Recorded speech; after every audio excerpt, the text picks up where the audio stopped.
And three, two, one. Hey everyone, NJ here, host of the NJ podcast. Welcome back to another episode on the conversation segment of the show. This is where we talk with very interesting people, funny people, glamorous people, fashionable people, smart people. I want to with people with MBAs, mega bank accounts. You know,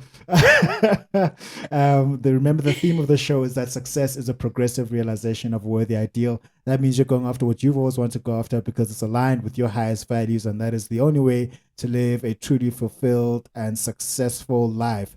And on the show today, round two, we have Rebecca Twala. How are you doing? I'm okay, thanks. And yourself? Good, good, good, good. Thank you very much for making time to come back a second time. 3 years ago, you were the earlier ones. You were the earlier. Oh, yes, it's been 3 years. It's almost 3 years. It's been almost 3 years. Yeah, a lot has happened since A then. lot has happened. A lot of life has happened. A lot of growth has happened. So we've got quite a bit to cover, quite a bit to chat about. So for the people that have are not au fait with you, just give us a quick background of yourself, where you're from, what you studied, what your current occupation is, and just give us that background, Rebecca. All right. So I am Rebecca Tanya Twala, and Tanya, I didn't know that part. That's that yeah, part. I You hide that. Yeah, I do hide that. Yeah, yeah. And there's no reason. There's no particular reason. It's just that it's too many names Oh yeah. to just like put on social One, two, media. three, four. Like, no. Yeah, I was a loved baby. So clearly, I was Yes, a loved yes. baby. Yeah, And I'm from Joburg, yeah. from DK, Diepkloof in Soweto. Mm-hmm. And then I grew up between Diepkloof and Lone Hill, Yeah, Four yeah. Ways. The north, hey? Yeah. Yeah.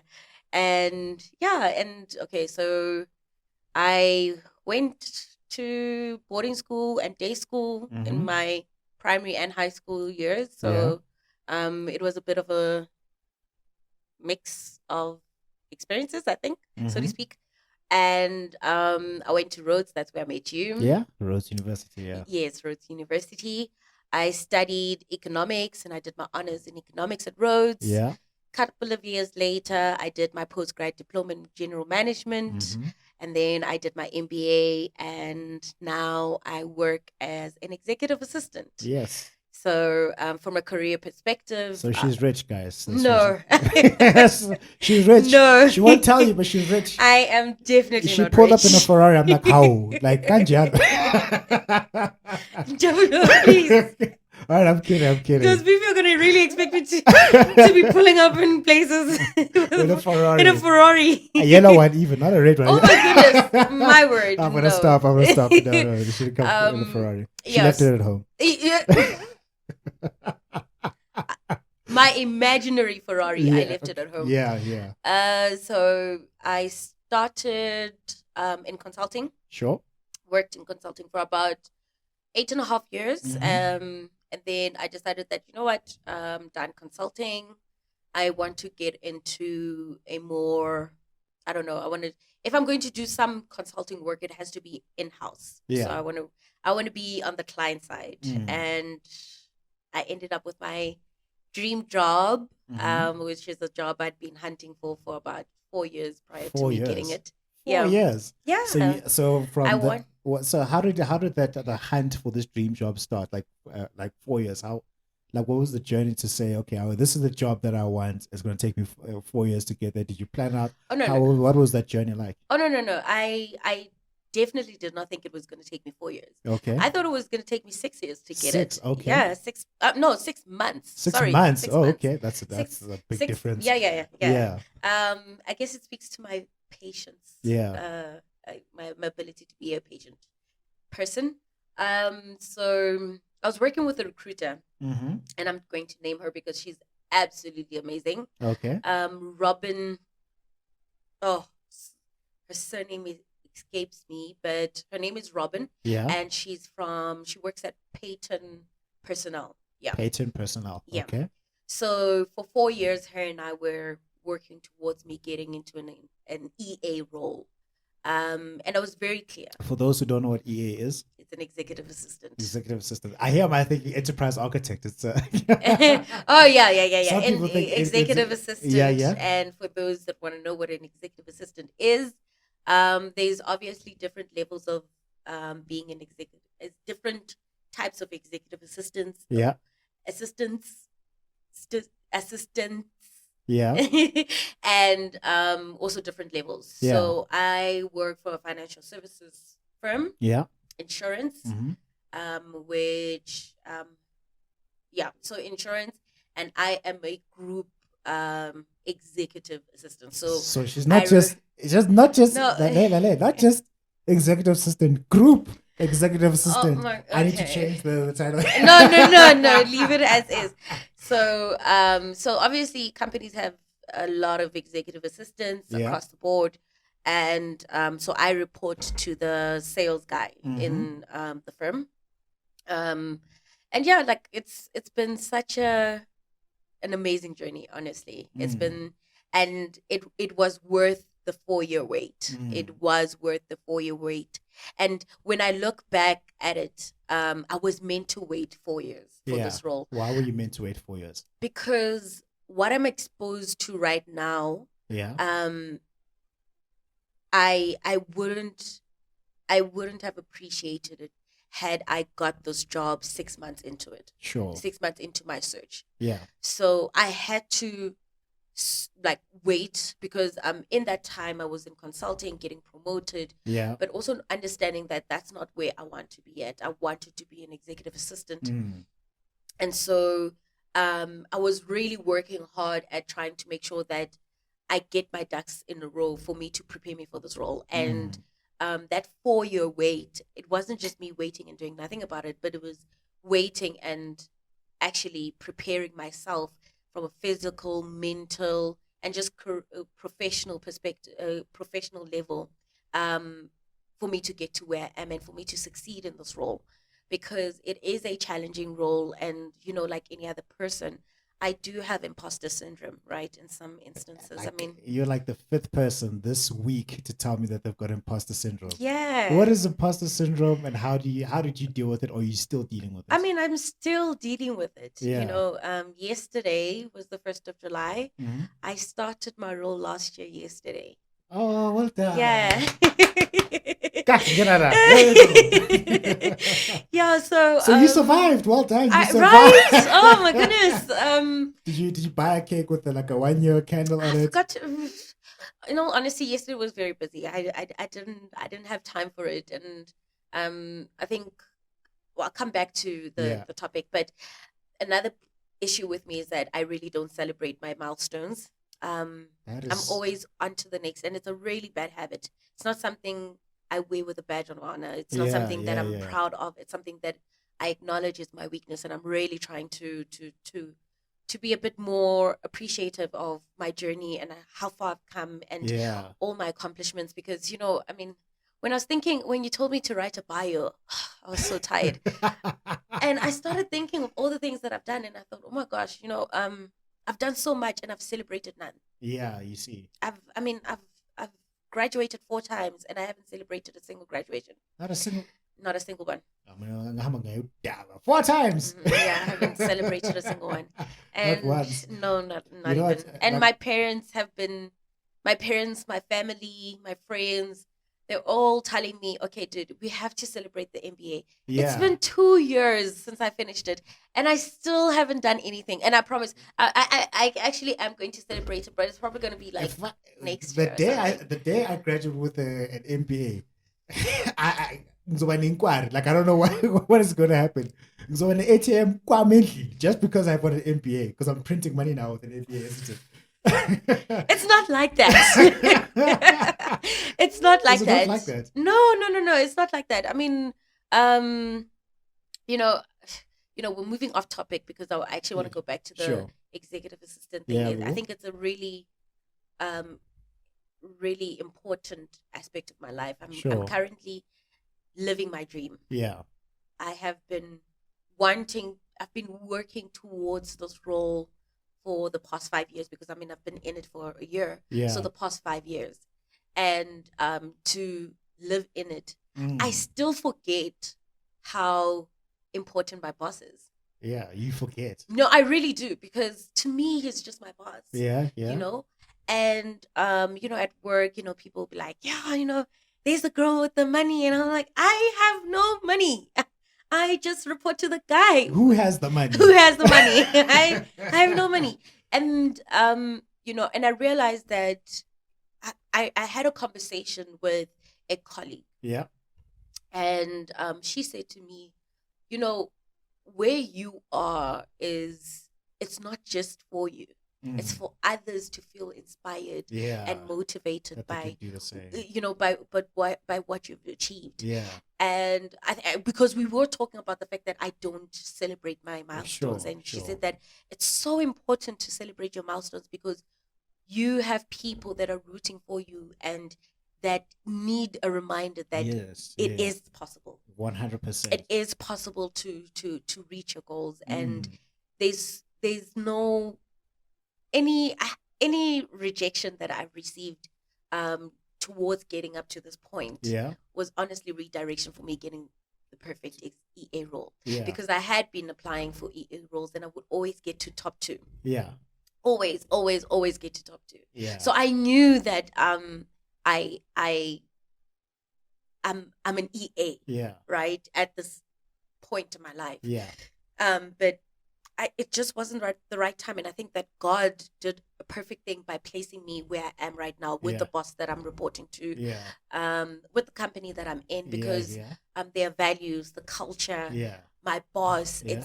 it's literally so me Yeah. that I think I was You were I'm destined for the I was show. destined for this job. Yeah. And and with the imposter syndrome, you know, I had to with throw it the in there. Yeah. with the imposter syndrome always creeping in, just to kind of like derail me from my destiny. Yeah. Yeah.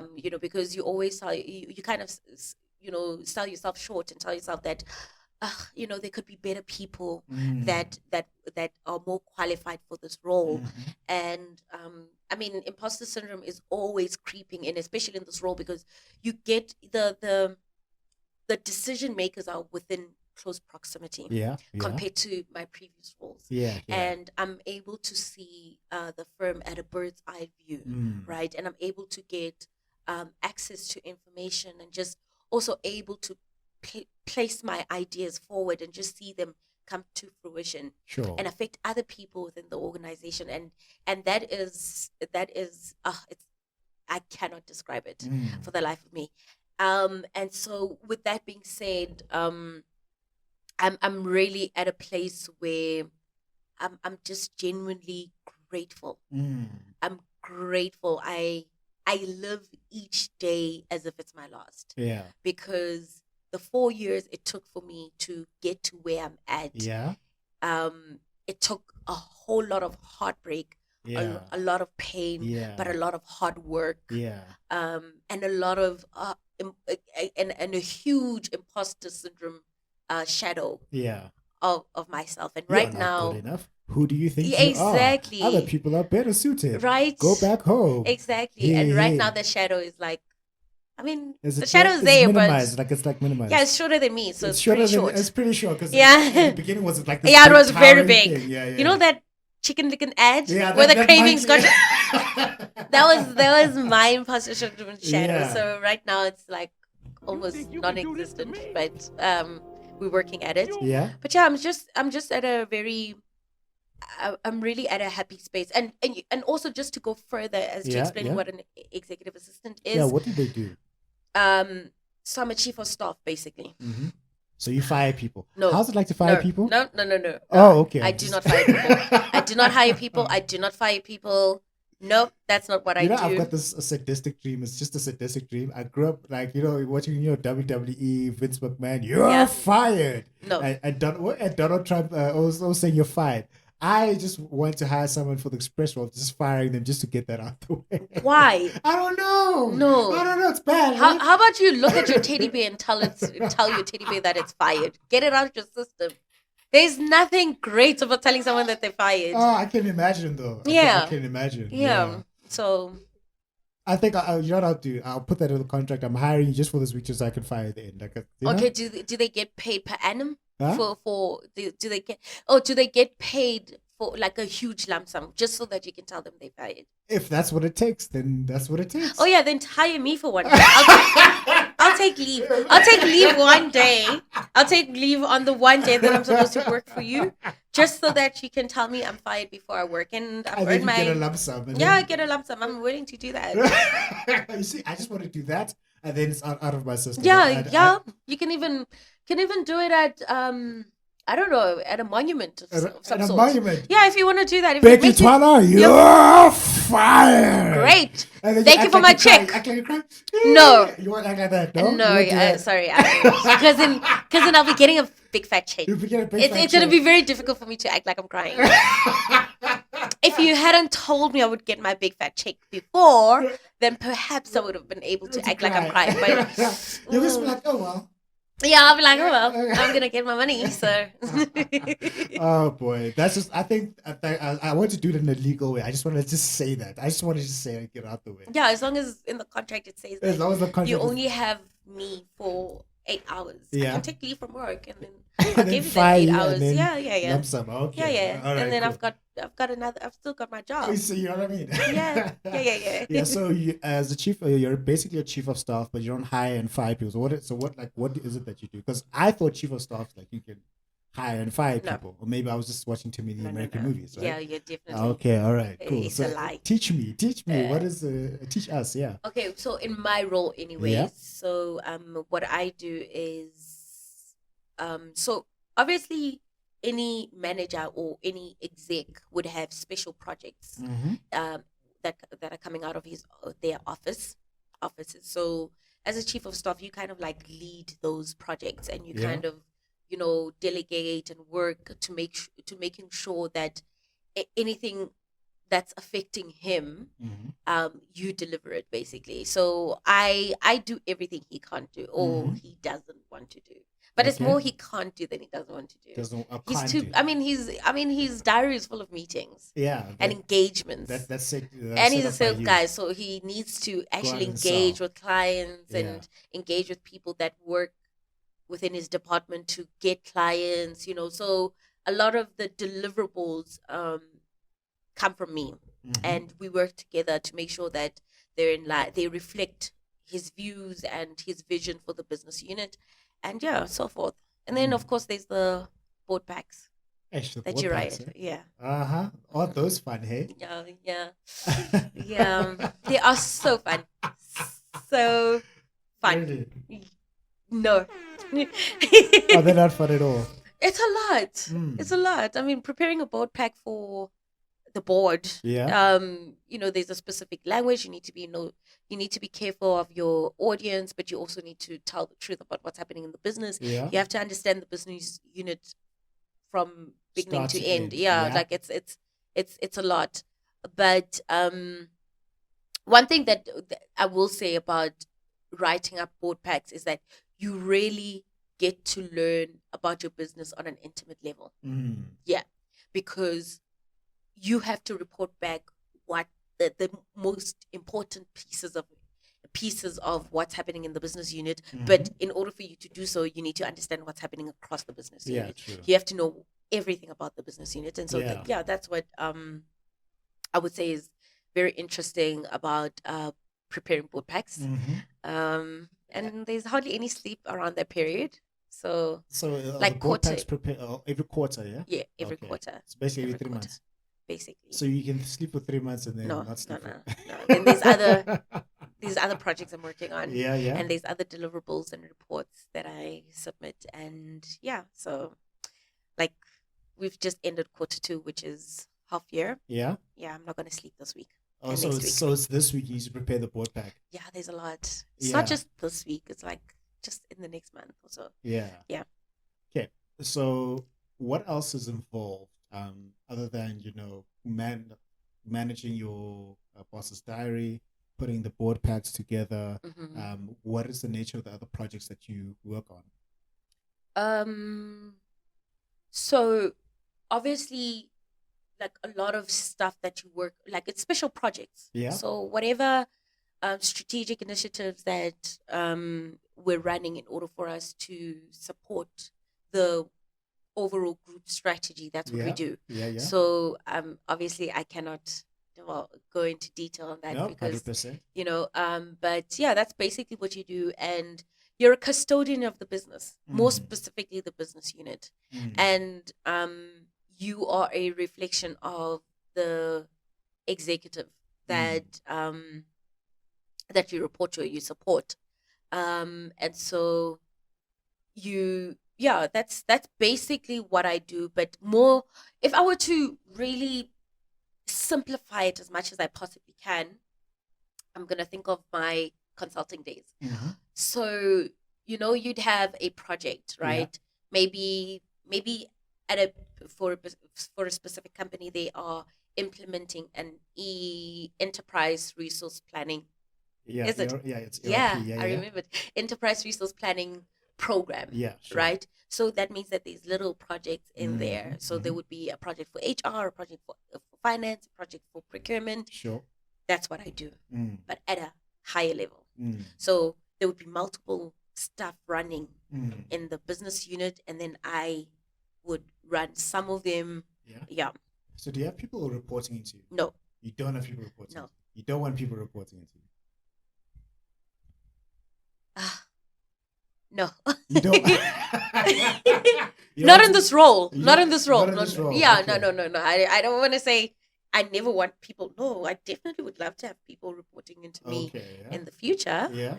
But not in this role. Not in this role. Yeah, not in this role. I don't have anyone reporting into me in this role. Because I'm trying to think of the structure. You say you're a group executive assistant. Okay, so let's do this. You have your CEO. Yeah.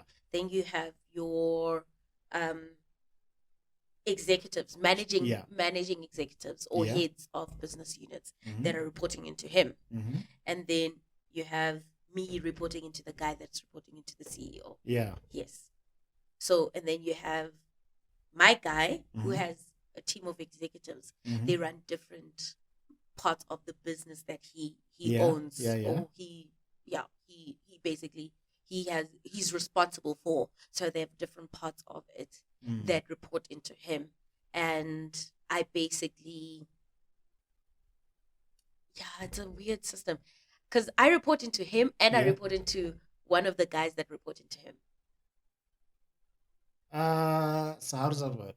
So then there's your boss, like with the one that you report into, but then there's someone else who reports to him. Yes, that I report to him as well. So would that person not have their own executive assistant? Yes, they typically could, but I'm also the executive assistant. Okay. Yeah. Okay. Right. So I play two hats. So you're basically quote unquote double hats. Really. Yeah, basically. Okay. You're busy, hey?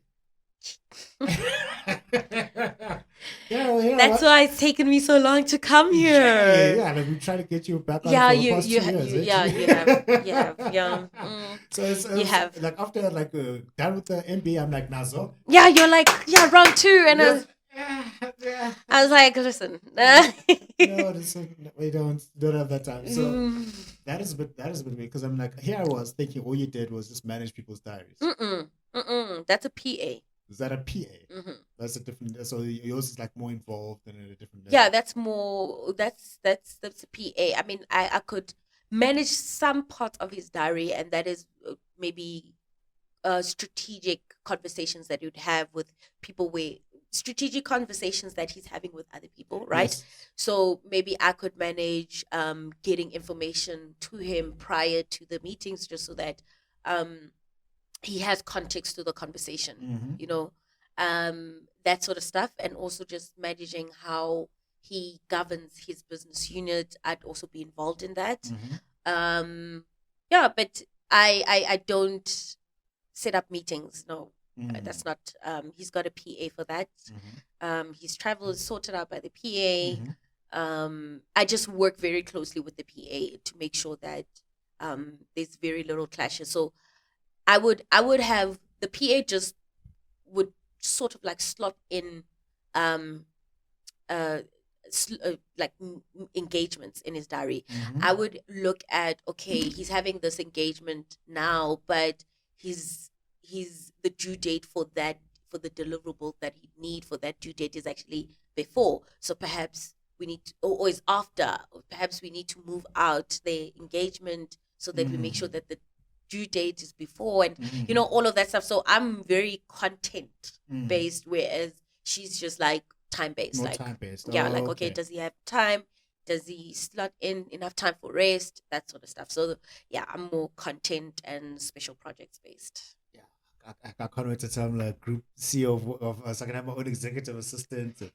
Yeah, have them but cancel my meetings. And, but no, I don't no, wanna but do that would be your PA, Huh? not your executive assistant. Because executive assistant, I mean, that would be someone that is trying to job shadow you, right? They're trying to get Basically, 2IC, right? yes. So that's what I do. I'm basically job shadowing him, but I'm getting paid to job shadow him, and I'm helping him be more effective. Look at that. That's a what kind that's a No, a beautiful job. That's a beautiful Because job. if he doesn't sleep, I don't sleep.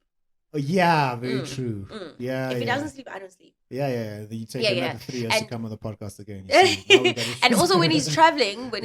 if I might I add, when he's traveling, I have to make sure Is it- that his deliverables are still okay. produced on time. Yeah. Yeah. So do you travel as a result of your role? No, not that much. Not that I mean, much. I've traveled a couple of Was it Dubai or Paris? Where did no, you- no. local travel. Yeah. Local travel. Yeah, local travel. Pretoria, but just yeah, yeah, just yeah. Even Sentin. Excited. Can't call that traveling. That's like 50 minutes from my place. Ushay round. That's what you do. Ushay round. Yeah, I'm basically just giving them feedback on their. When I say travel, I'm like you go to like Angola, you go to the UK, go to okay. I haven't needed to. Haven't needed to. Okay, yeah. But yeah, no, I haven't needed to. Yeah, no, because remember, like he goes because he's engaging with these people physically, right? And then there are also people that work directly with these people that travel with him.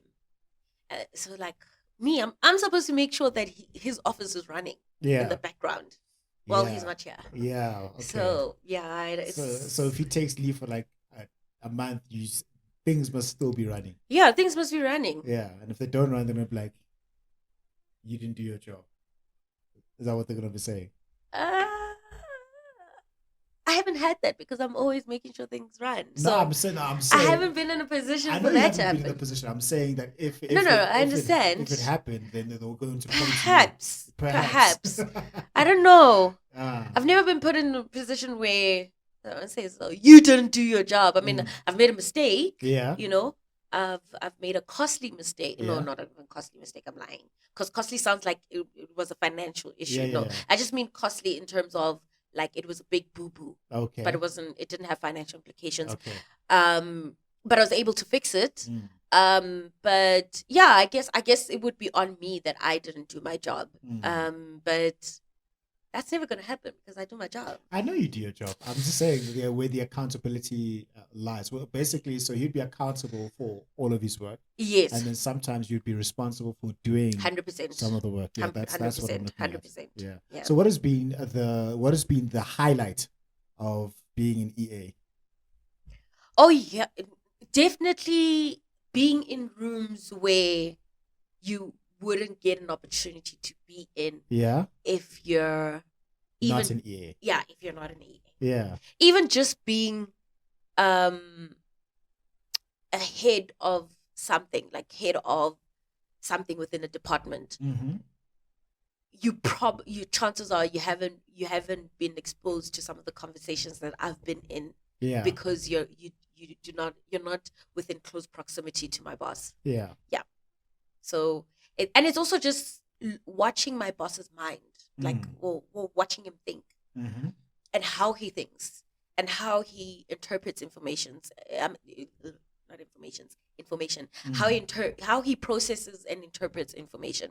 It's mind blowing. It's been a year of me doing this, but till today I'm still learning. You're still learning. You're your mind blown by it. Yes, like something will happen, and also being exposed to various parts of the company that I typically wouldn't be. Like I can work tomorrow and I would be predominantly within the HR space. Mhm. And then the next day would be finance. Then the other day would be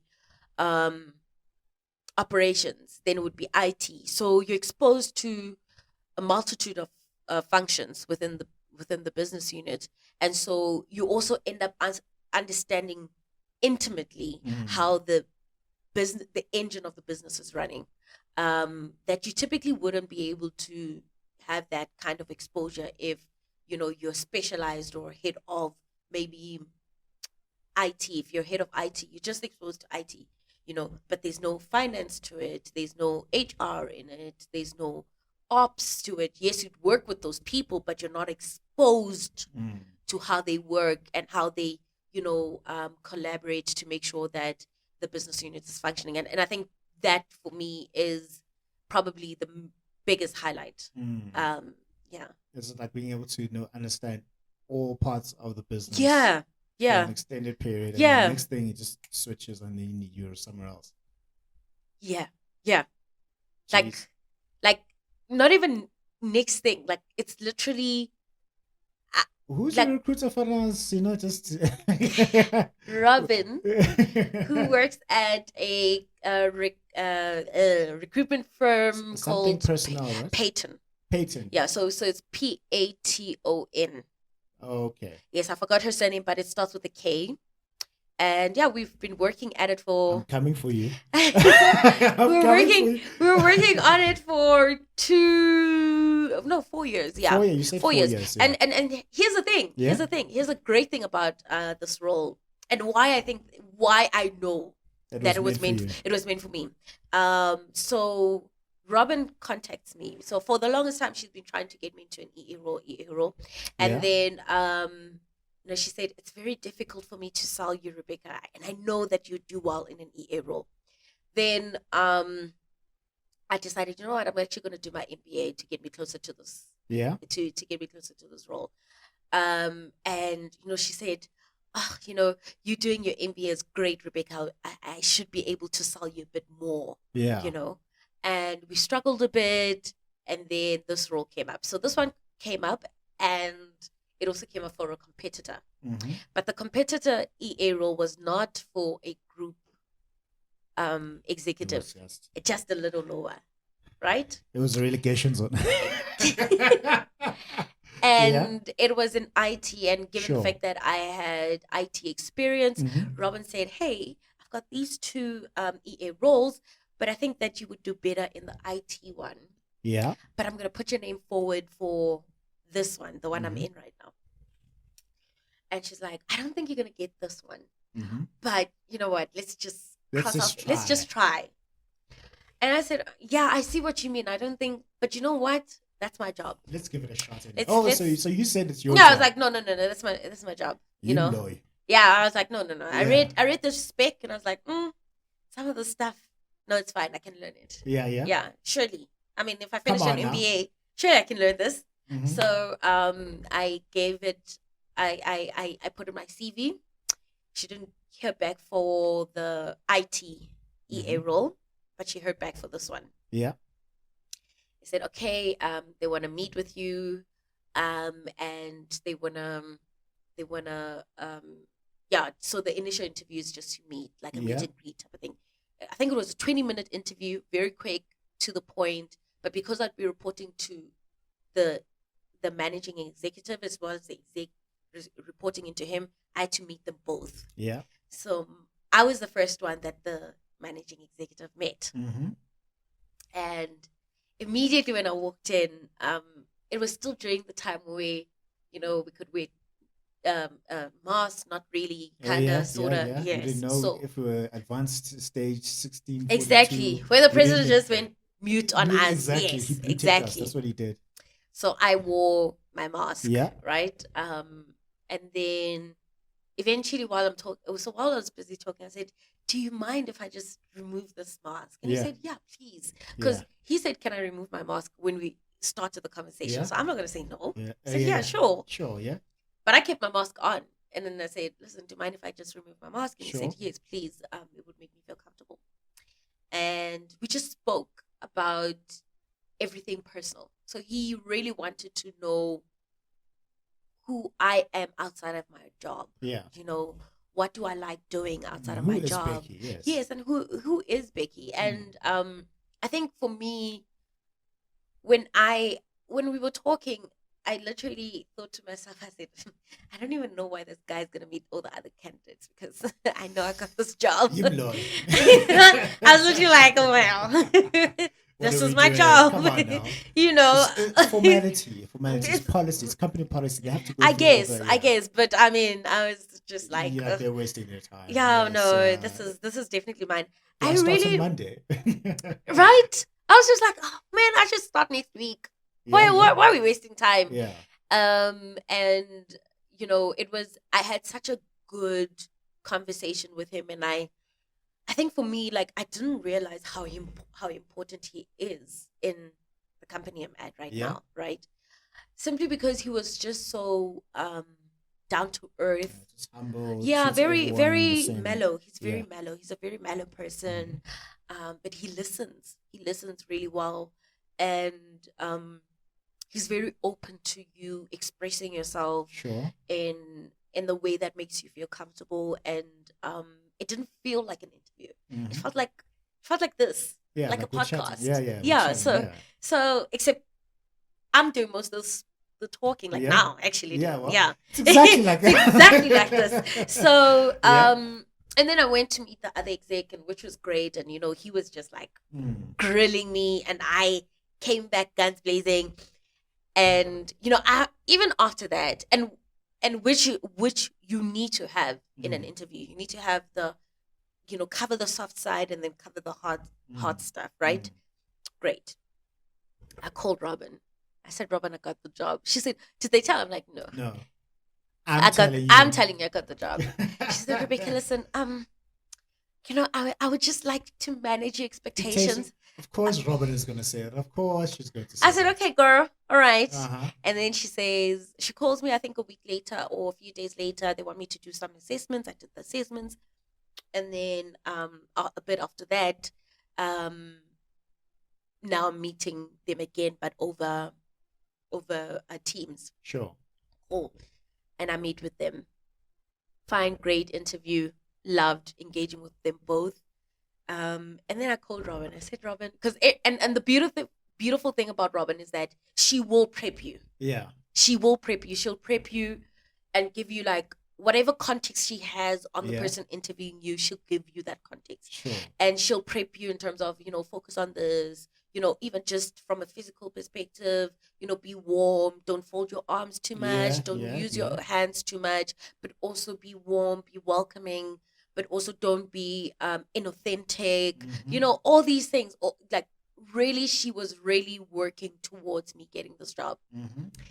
After the second interview, she says, I said to her, Robin, I got the job. She said, did they tell you? I said, no. She's like, I need you to manage your expectations. Whole time she keeps on saying, I need you to manage your expectations. I said, okay, cool. But I got the job. Yeah. So I'd been applying for another role within the financial services for a different company. Yeah. And they came back very quickly. I got the job. Yeah. And now I call Robin. I'm like, Robin, when did they let me know? When are they leaving? It's like, oh man. I told you I wanted to measure. I just need you to manage your expectations. She's just the whole time she's managing my expectations. And so then I said, Robin, you know, these people told me that I've got the job, blah blah blah, but I really don't want to take it because I know I've got this one. Yeah. I know it. And she said, you know, so why Rebecca, didn't you just decline the other one and then be like, Robin actually, like, she really tried to manage she's like, listen, this role at the other financial services company, it's a great role. Yeah. It's just that it doesn't give you close proximity to decision makers, right? Yeah. But she was like, you know what, if you can just stretch it a bit, no problem, stretch it. Otherwise, you know, it's up to you. You can take it up. I was like, I tried stretching it. And then they came back and they said, they are giving me this job. And then, it wasn't easy. Easy. Like, let me think about it. I'll get back to you. It was Did you play like hard to get? And No, like, no. With this one, yeah. no. Imposter syndrome came through. Oh So goodness. I called a friend of I think mine. imposter syndrome is a demon sent from hell. It really I is. think it is. It really is, though. It really is. I think when you pray over it, Yeah, fire. yeah. We need to, yeah. Yeah. It's so debilitating. It is. It Jesus. is. It cripples you. It Mm, cripples you literally. mm. So I called a friend of mine, Tabi saying. Hey, So Toby saying, yes, I called what's Tabi saying. what's I called Tabi saying, and so I told her about the two roles that I got the job on, and I Yeah. was like, I want to go for the other one, so not this one that I'm in Mhm. right now. I want to go for the other one. It's easier and everything. And she said, hell no, you're not doing that. She said, Power to the people. yeah, she said you're not doing that because you are literally one of the few people I know that you're one of the people. That wasn't Thomas. Yes, basically, she actually just said Get that. outta here. Yeah, she was like, you're one of the few people that I know that are so courageous Mhm. and inspiring, and so for you to downplay your worth and just to go for the safe option, Yeah. it's really not an option. It's a No. non-starter. She Mm. said, and I said to her, oh, but what if I fail? Like it's such a scary role. Mhm. And she said, but what if you do well? What if you succeed? What if you succeed? Yeah. There are people out there, including myself, that are looking at you and thinking, oh my goodness, like she is killing this corporate game. Exactly. And you're here, you want to downplay your worth. No. Yeah. She said, no, you need to take A this lot of EA people role. with the pom-poms are out there. Becky, Right. you so fly, you blow my Right. girl, Becky. And you're like, no, I don't trust myself. Yeah, like No. yeah, and also I had gotten a job in Cape Town Yeah. as a In deputy. Europe. No, in Cape. Yeah, Europe. Yes. For the government something, to be the deputy director of some process In government. something. In government. Yeah, in government. Who was he mad? No, and I rejected it. Can I tell you? I actually turned Who it could be getting down. tenders? I'm joking. That's why I turned it down. I actually turned it down without any other job. I knew it Okay. wasn't for me. Okay, that's good. I applied for it and I thought, okay, I'm so excited, blah, blah, blah. Got the job. And when I got the job, I don't know, I was very wary about it. Yeah. And the reason why I'm sharing this is because, just because great opportunities come your way, Doesn't mean it doesn't mean it's yours. Come on, guys. And you need to be able to Talk to distinguish him. between opportunities that are for you and opportunities that are just available to you. Exactly. Yeah. Exactly. That's like that applies to relationships, guys. Yes. Just because the girl is there, or the doesn't guy mean is she's there. Just because the guy is there doesn't mean 100%. we'll stop there. 100%. Yeah. And so, hence, I'm saying that my journey to get to becoming an executive assistant Mhm. is, oh man, it's marvelous. Yes. It's beautiful. Mm. I look at that journey. It came with a lot of there was a lot of surety about where I wanted to be, but Sure. the journey on getting to where I am sure I'm supposed to be at was a little difficult. Yeah. And it was there was a lot of doubt Mm-hmm. and a lot of guilt because you apply for these jobs, right? Mhm. If you're going to apply for a job, it's not like anyone will tell you that they're not just applying for one job; they're Yeah. applying for multiple All of jobs, them. right? Yeah. Yes, all of them. Zonke. And in all honesty, thank you God and my ancestors, because I had been I was literally getting jobs left, right, and center that year, and I just kept on rejecting these jobs. And my mom was saying, Rebecca, you need to stop. Stop you need rejecting jobs. You need to pick one, girl.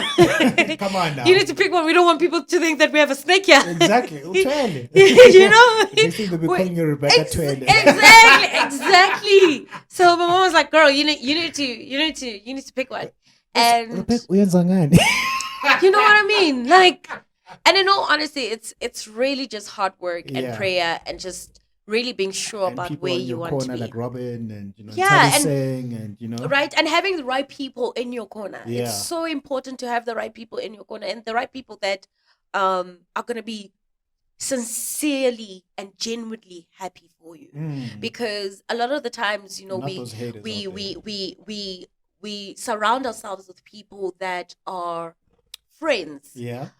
but they're not friends. Yeah. No, they're not. And with me, I'm very quick. I mentioned this in the first Yeah. podcast that we did together, Yeah. that I'm very quick to block. Hey, I'm when, very, I very was done. quick. Like it's No, not a joke. I don't. You don't play those games. No, eh? Yeah, No. if you have access to me, you're going to earn your keep. Mm. Similar to you, I have access to you, and I've earned my keep. Yes, you have. And I have to continue to earning my keep. Mm. And so the moment you surround yourself with people that are not earning their keep in your life, they're weighing you down. So we don't do that. Guys. Do me a favor, please. Get out of here. Get out of here, Get man. out of here, man. Now I'm saying. So Yeah. so Okay, so let's look at the mega bank account, the MBA, right? stop calling it. It's a master's in business administration, people. There's no mega bank account. Also known as mega bank account. Or married but available. When the first time I heard that, I'm like, Yeah. But it's a real thing. It's a real thing. It's a real thing. It really is. Apparently, a lot of them must say Konga. Apparently, I don't know. I don't know. I've never been to And Conca. neither have I. Lies. I've never been to Konga. Really? Never. I would love to go though. Yeah, I would like to go. If you get me a free ticket If I get you a free ticket, okay, yeah, yeah. sure. But the only problem and is, a VIP. yeah, VIP pass. I'm not willing to go to Conca because, like, in order for me to keep my mega bank account, I shouldn't be spending the money. You know what I mean? Like, you have to be smart about it. Yes. Go there on a budget. Go there on someone else's dime. Yes, I'm not going there on a budget. I'm Buy just not Ace going of to go on my Spades. budget. Yeah, go on Ace of Spades. You know? and Exactly. imagine You that. know people. Yeah, I know people. Exactly. Yeah, I do. Make it happen. Okay, let me. I'll put that on my backlog of all the things, all Yes. the favors I've been. But the thing is, like, when you're there, you cannot drink Savannah because they're not going to attend to you. Apparently, I don't know. Is it? Yeah, because they want people to spend money on bottles. So if you buy Maupuza is Savannah, abagnagi. Again, I don't know if this is true. I've hence never been. why I'm gonna go on someone else's budget. Oh boy, these are all rumors. I've never been to. This is what I hear and what I've seen online. I've never been, but I should. But I want to experience it at least once in my lifetime. Yeah, just once and Yeah, let's see what goes on. Like, I'll put it on my backlog, Yeah, just to please. see if we can make that happen. Yeah. So with the Masters in Business Administration, Yes, that. with all the good institutions that are around here in GIBBS. I know I'm getting it. With all the good institutions that are here in SA, you've got University of Cape Town, you've got Wits Business School, a phenomenal place as well. Then you've got Regent, you've got Henley, you've got Mancosa, you've got GIBBS.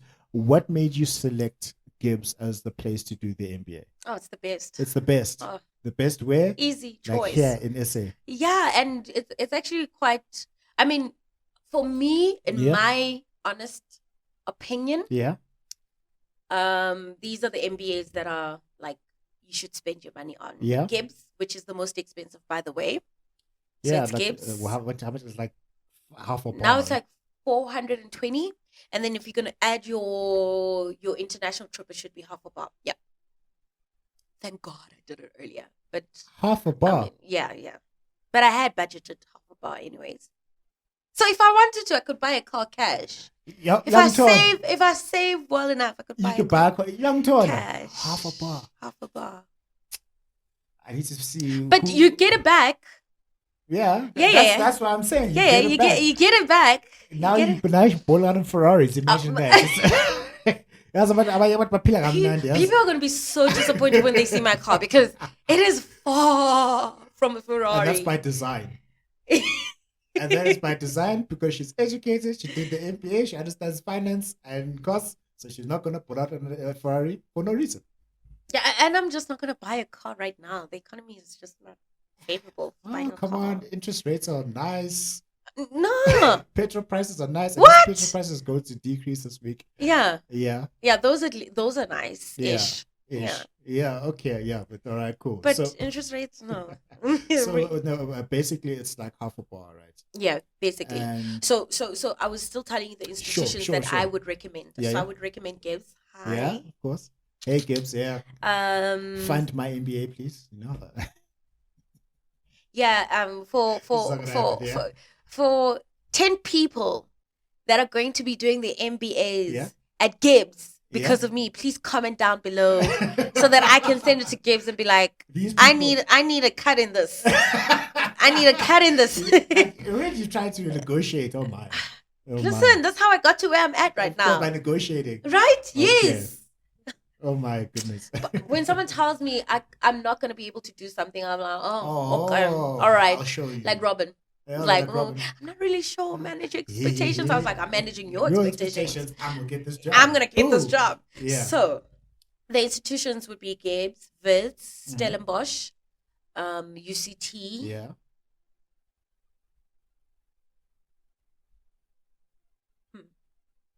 Basically those three, right? I said GIBBS. You said GIBBS, Stellenbosch, Yeah. UCT, WITS. WITS. Oh yeah, WITS Business School. Yeah.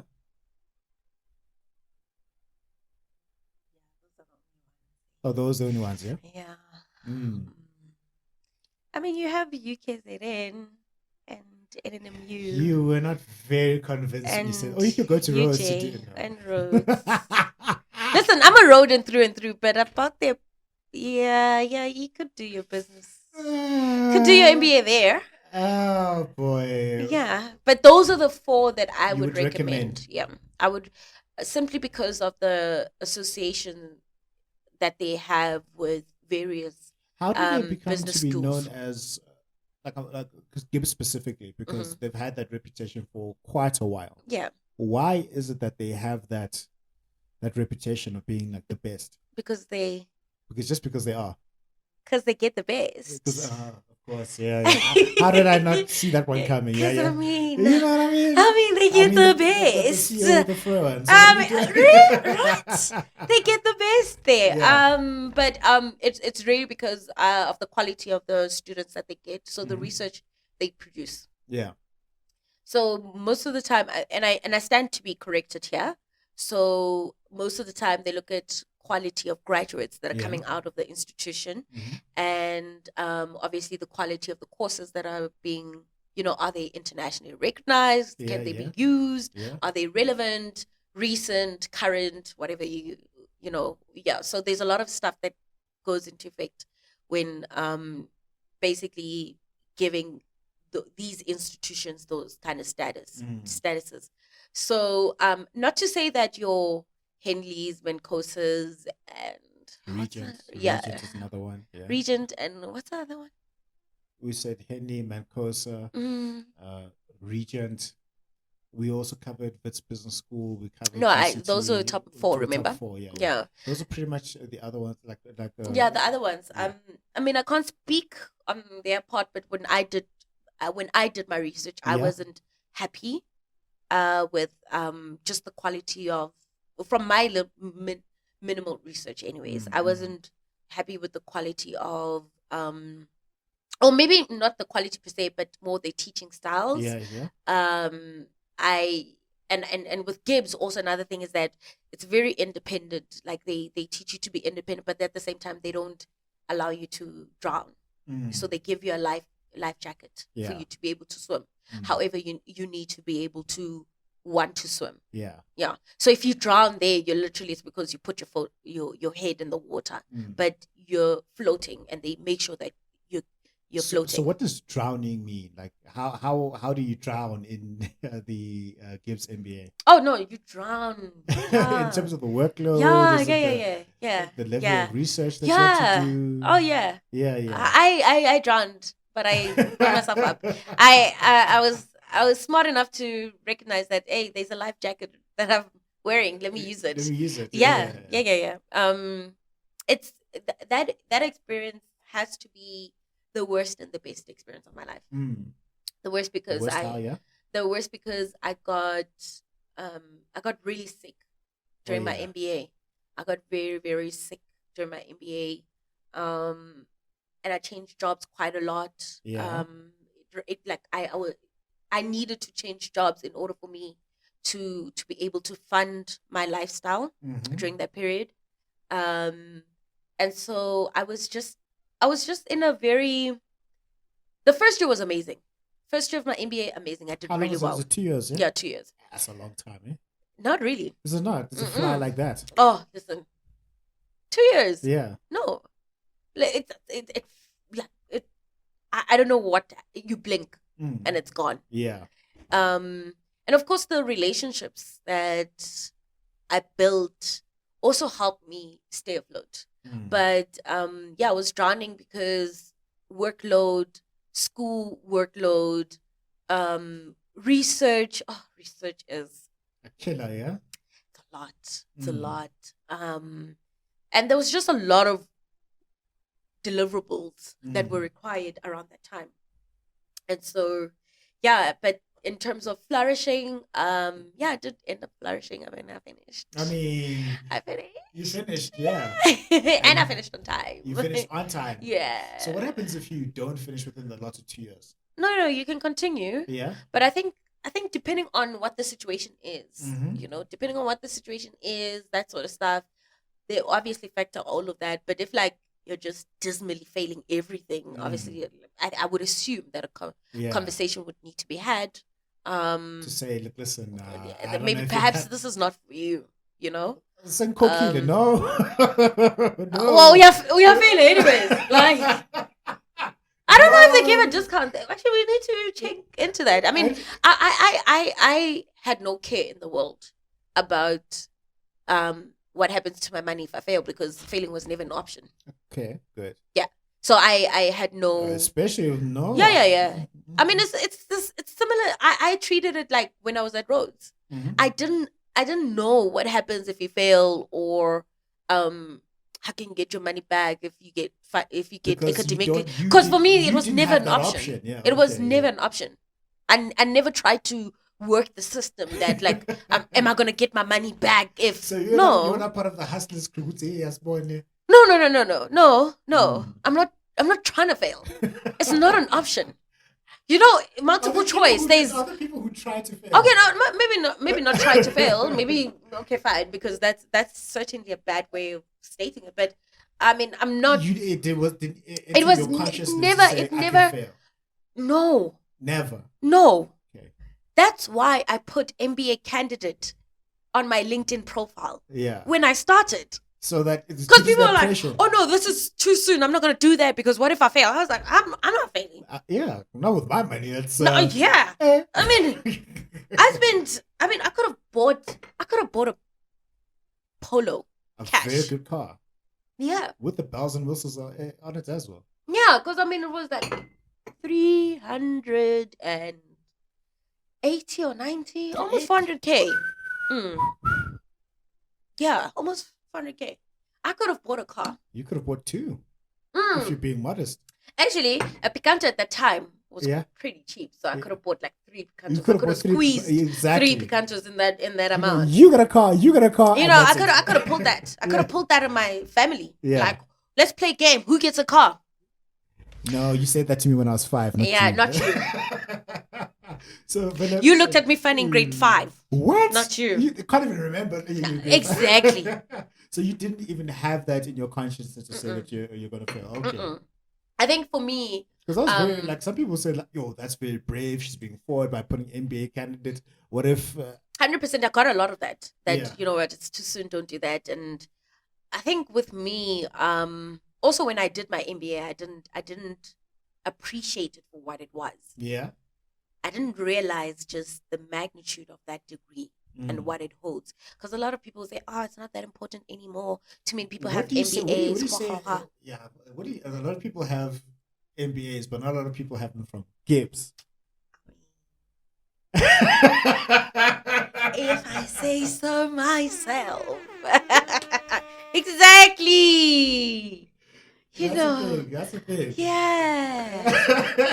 It came from your mouth, not I mine. said it. You said it, not me. On the record, live, on camera. I was not going to say that, but you But- said it. So okay, so what do you say? What's your response to people saying a lot of people have MBAs? It doesn't hold the value that it used to be. A lot of these schools are just have this program just so that they can make money, all of that. What is your response to that now that you've got to the other side? A lot of people have BCom degrees too. Ah, Jesus. And so your point is, so you're saying not all degrees are equal. Yeah, no, definitely. Definitely not. 1000% not. She said it, not me. Oh, no, you can't. What? You're going to compare a BEcon to an MBA? You can't. And I've got both. You've got both. Like, talk to her, make a play. No, absolutely not. Yeah. No, not all degrees are the same. Yeah. It's you're literally comparing chalk and cheese. As fun, isn't it? As fun. They have the same color. Yeah. Might even look the same from a distance, but they're not the same. Yeah. Chalk and cheese is not the same. Exactly. So, yeah. Yeah. I think for me, listen, like any other degree. Yeah. I'm not to say that an MBA, once you have an MBA, you're set. You're set for life. Yeah. Because that's definitely not true. However, right, like any other degree, it does elevate. It does elevate your prospects of getting closer to your dream. If your dream job or dream career or dream, I don't know, whatever you want to call it, requires an element of an MBA. Yeah. It does set you apart from the crowd. Yeah. So for me, coming back to why I chose GIBBS, it was also just to set myself apart from my peers, right? And to just be able to I'm already fighting as it is, right? To be. So you just want to give yourself a better chance. Yeah, I just want to give myself a better chance, and that's exactly it. Just giving yourself a better chance at this corporate gig. Yeah, because I'm a corporate hand. Yeah, through and through. I tried entrepreneurship and I did really well. Yeah. In entrepreneurship, I was very lucky. Like, I got my first contract within 2 months, 2 weeks. Yeah. No, no, not a tent. So, ladies and gentlemen, everything that she has, she worked for it. It's not tender money. Yes, I worked hard for it, but I went back to corporate because I was just like, this is what I want to do. Yeah, and so some people because a lot of people think entrepreneurship now is the sexy thing. It's the thing that everybody wants to do. It's hard, and I had the easy way. Yeah, I was lucky. I mean, I had a contract within 2 weeks. Of me deciding that I'm doing this thing. People wait for like 2 months. Exactly. People wait for 2 months, 6 months, even a year to get a proper contract. And in that time, what are you doing? Or how do you sustain yourself? It's difficult. But some people think, hey, corporate is a scam. Stay out of it. Don't go to school. All these things. What is your response to that? I just say do what makes you believe that it's going to help you reach your destiny. Yeah. Like I said, I mean, in my journey to getting to where I'm at, it took me 4 years, right?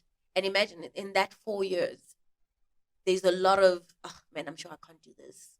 Let me just pivot and go into a different route, which I did. Yeah. But it always led me back to this point because, and more specifically to this role, because I knew I wanted this role. Sure. And I knew that this role at this point in my life is going to set me up for the next point that I need to be at a certain age, right? But there were times where I doubted myself and I said, okay, well, let's just revisit this thing at a later stage. Clearly it's not meant for me. But as life would have it, that was not true. I just didn't have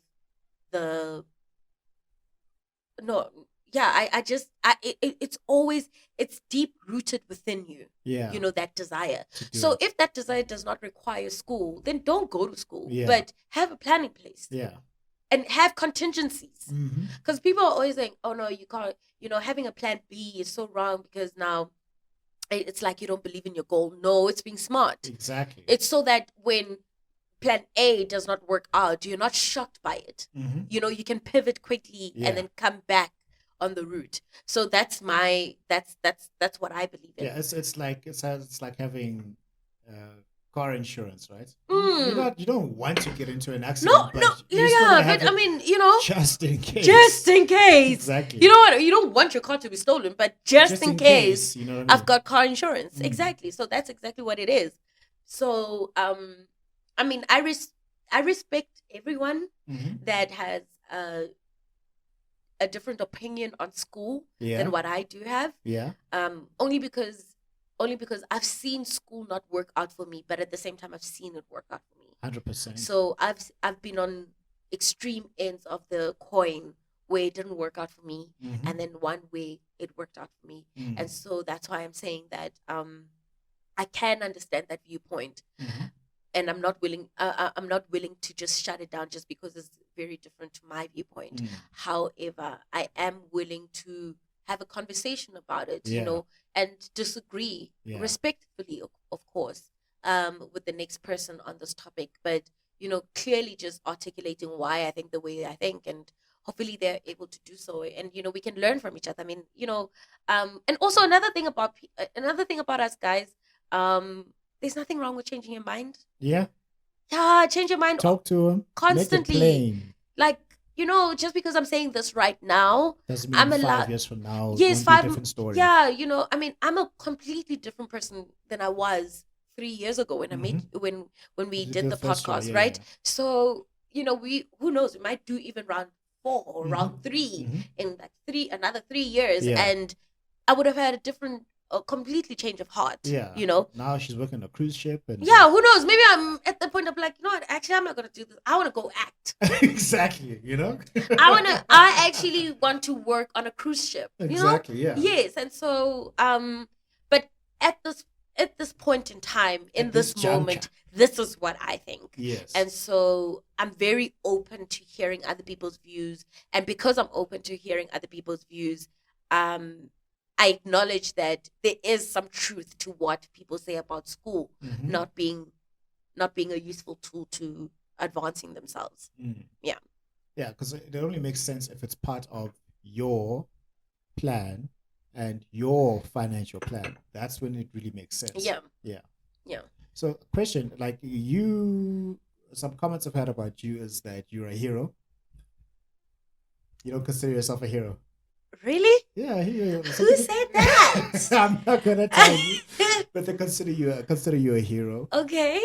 Young, black, female, educated, MBA graduate, executive assistant, and you've been able to through that journey, you had to overcome quite a lot. Mm, Do you consider yourself a hero?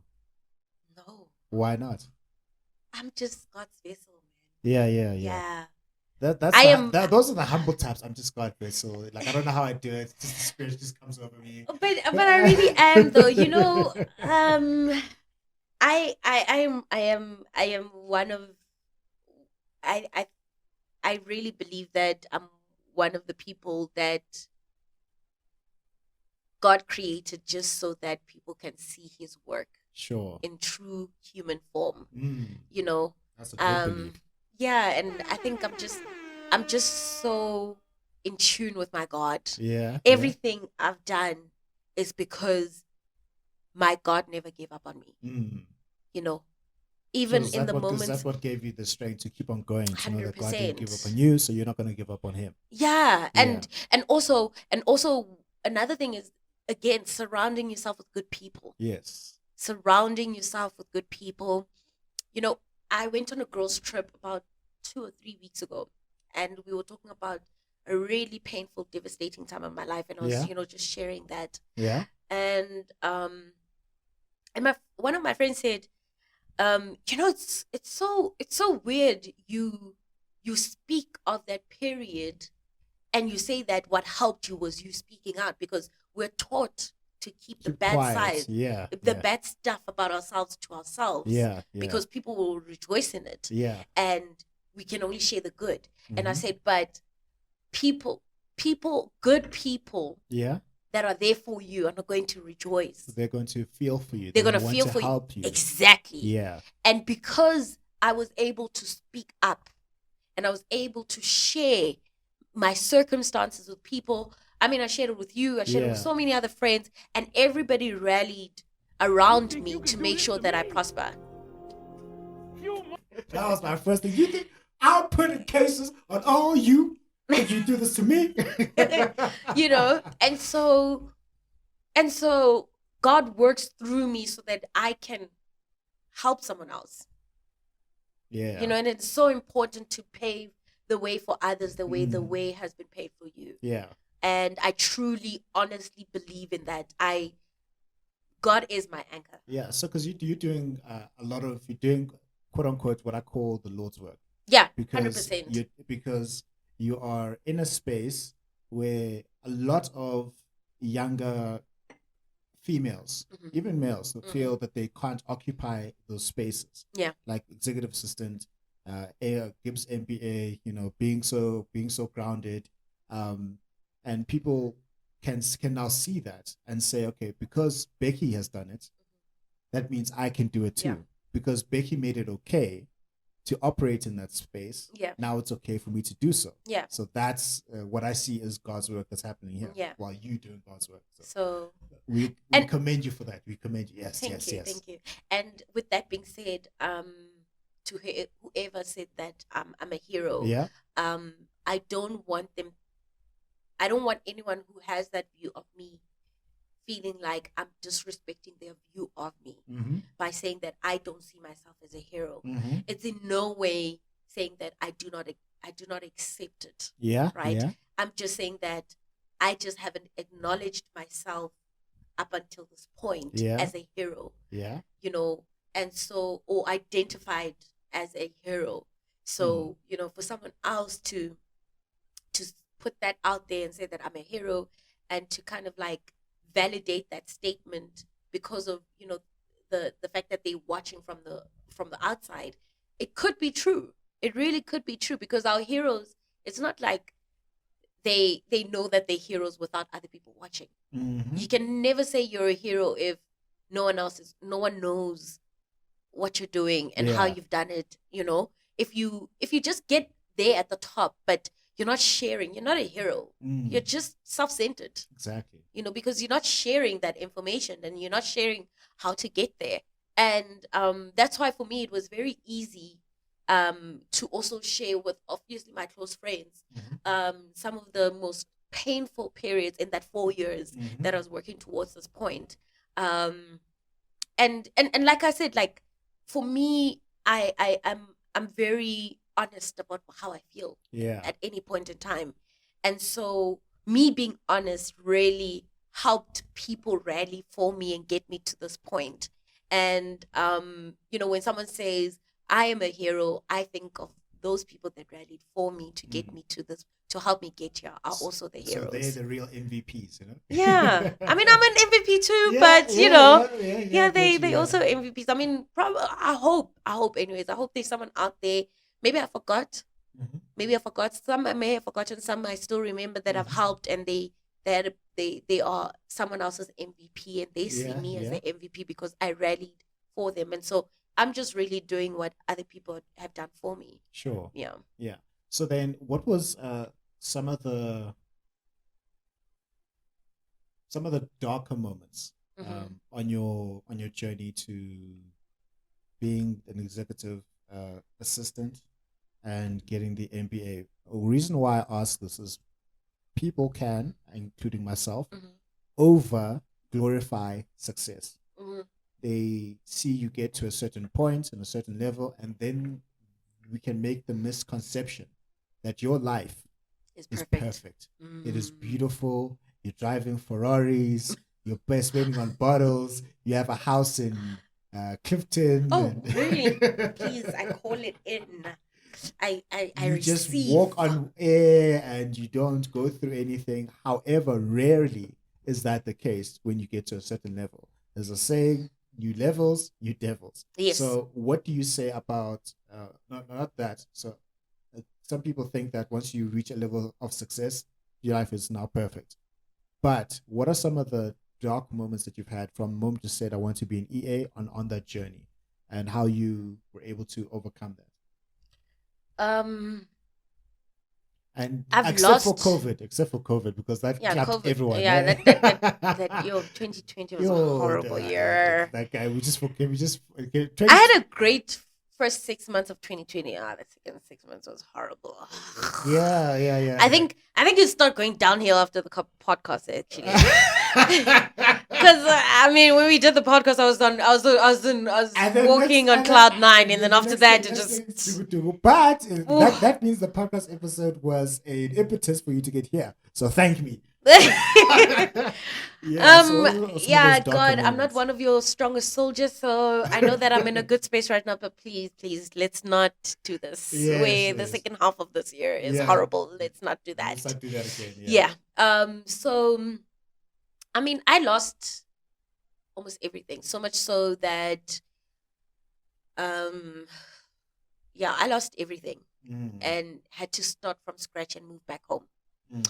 And that's not something that I'm ashamed of. It's actually something I'm very proud of, because when I lost everything and I started from scratch, it's not something I hid. I didn't hide from anyone who asked, where do I stay right now? Yeah. You know, and I was like, I moved back home, starting from scratch. I'm trying to regroup. Yeah.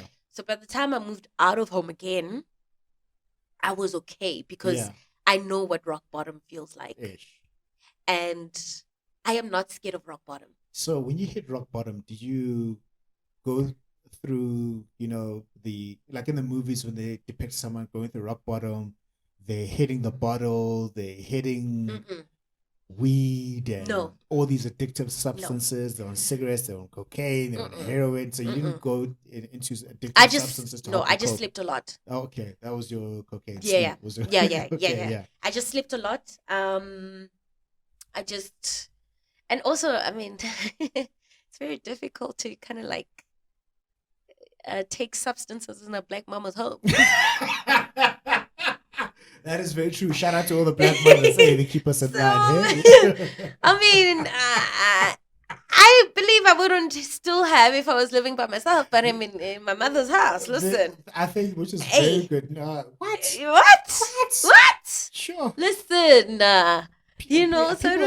People who are chief executives to this day cannot drink around their mothers. I really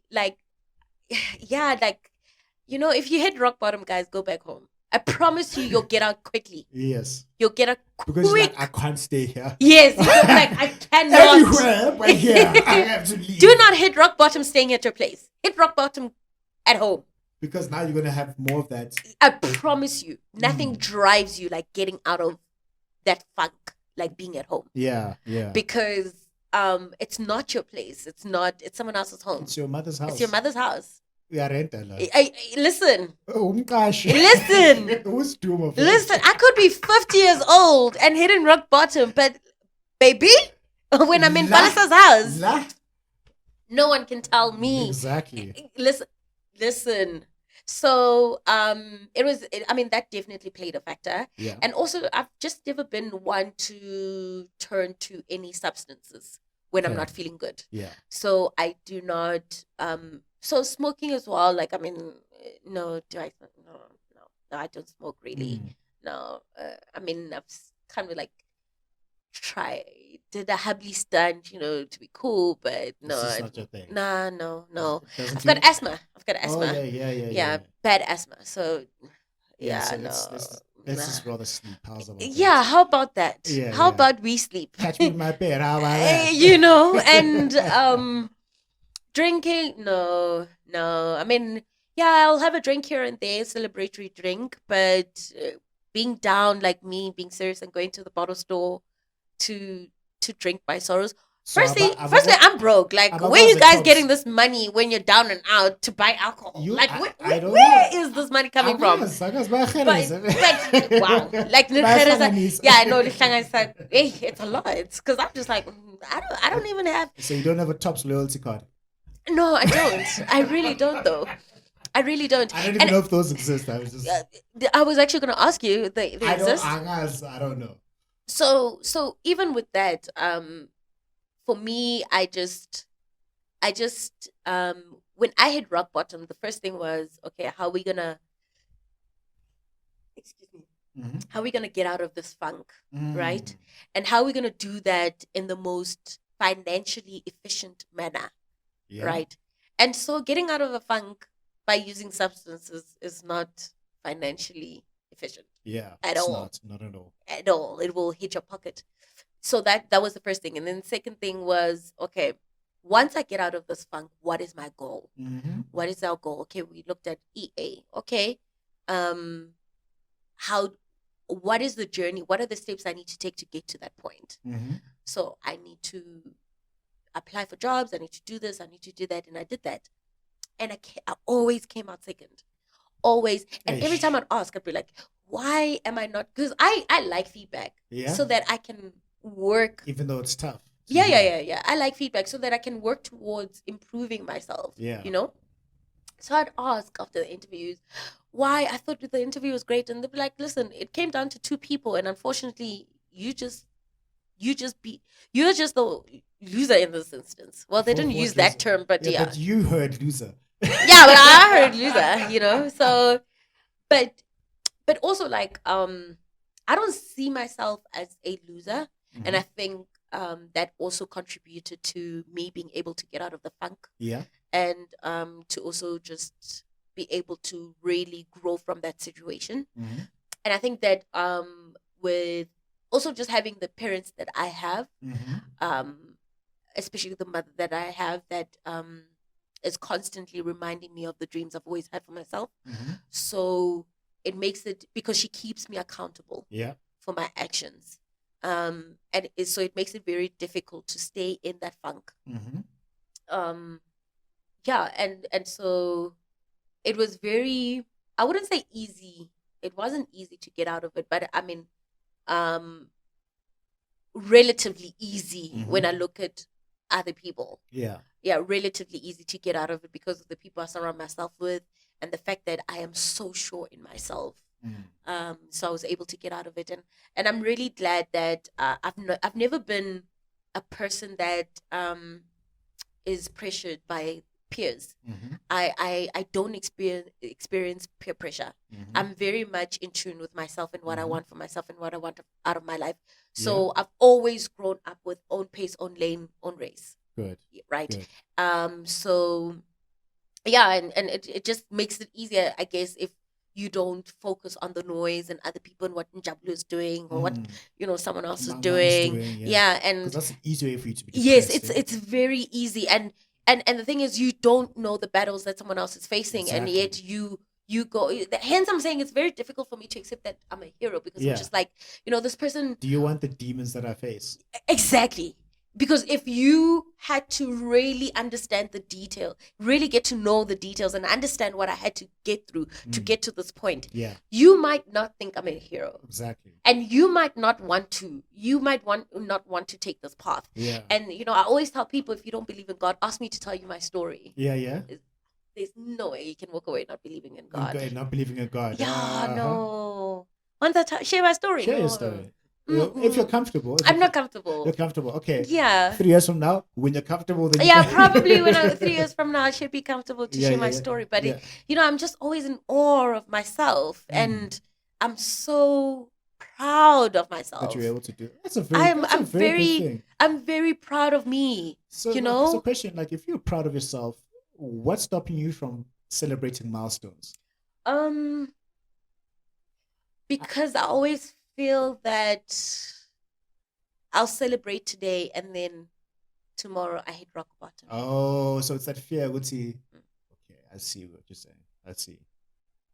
Yeah. Okay. It's very deep. Okay. I get it. I get it. No, I understand it. I feel that if I celebrate today, then and I have a public celebration, and it's public. Then I'm gonna have a public downfall. I get you. And it's a terrible way to view life. It's a very bad way to view life. But you know what? I think some of the most successful people do what they do. What?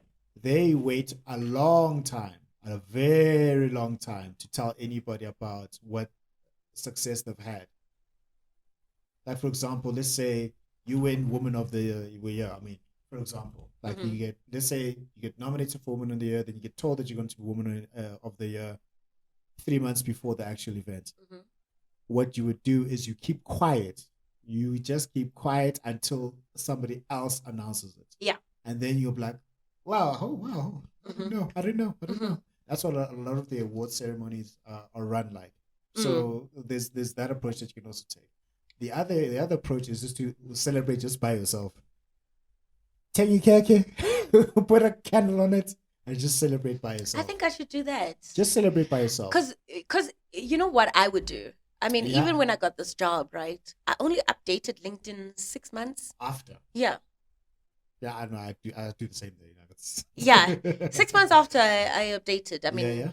you know, if you're not, I mean, I think you know, you were one of the people I told when I got the job and I accepted and I signed on the contract on the dotted line and I started my job. I think I told you. Yeah. But if it wasn't for that, you wouldn't have known until December last year. Exactly. Yeah.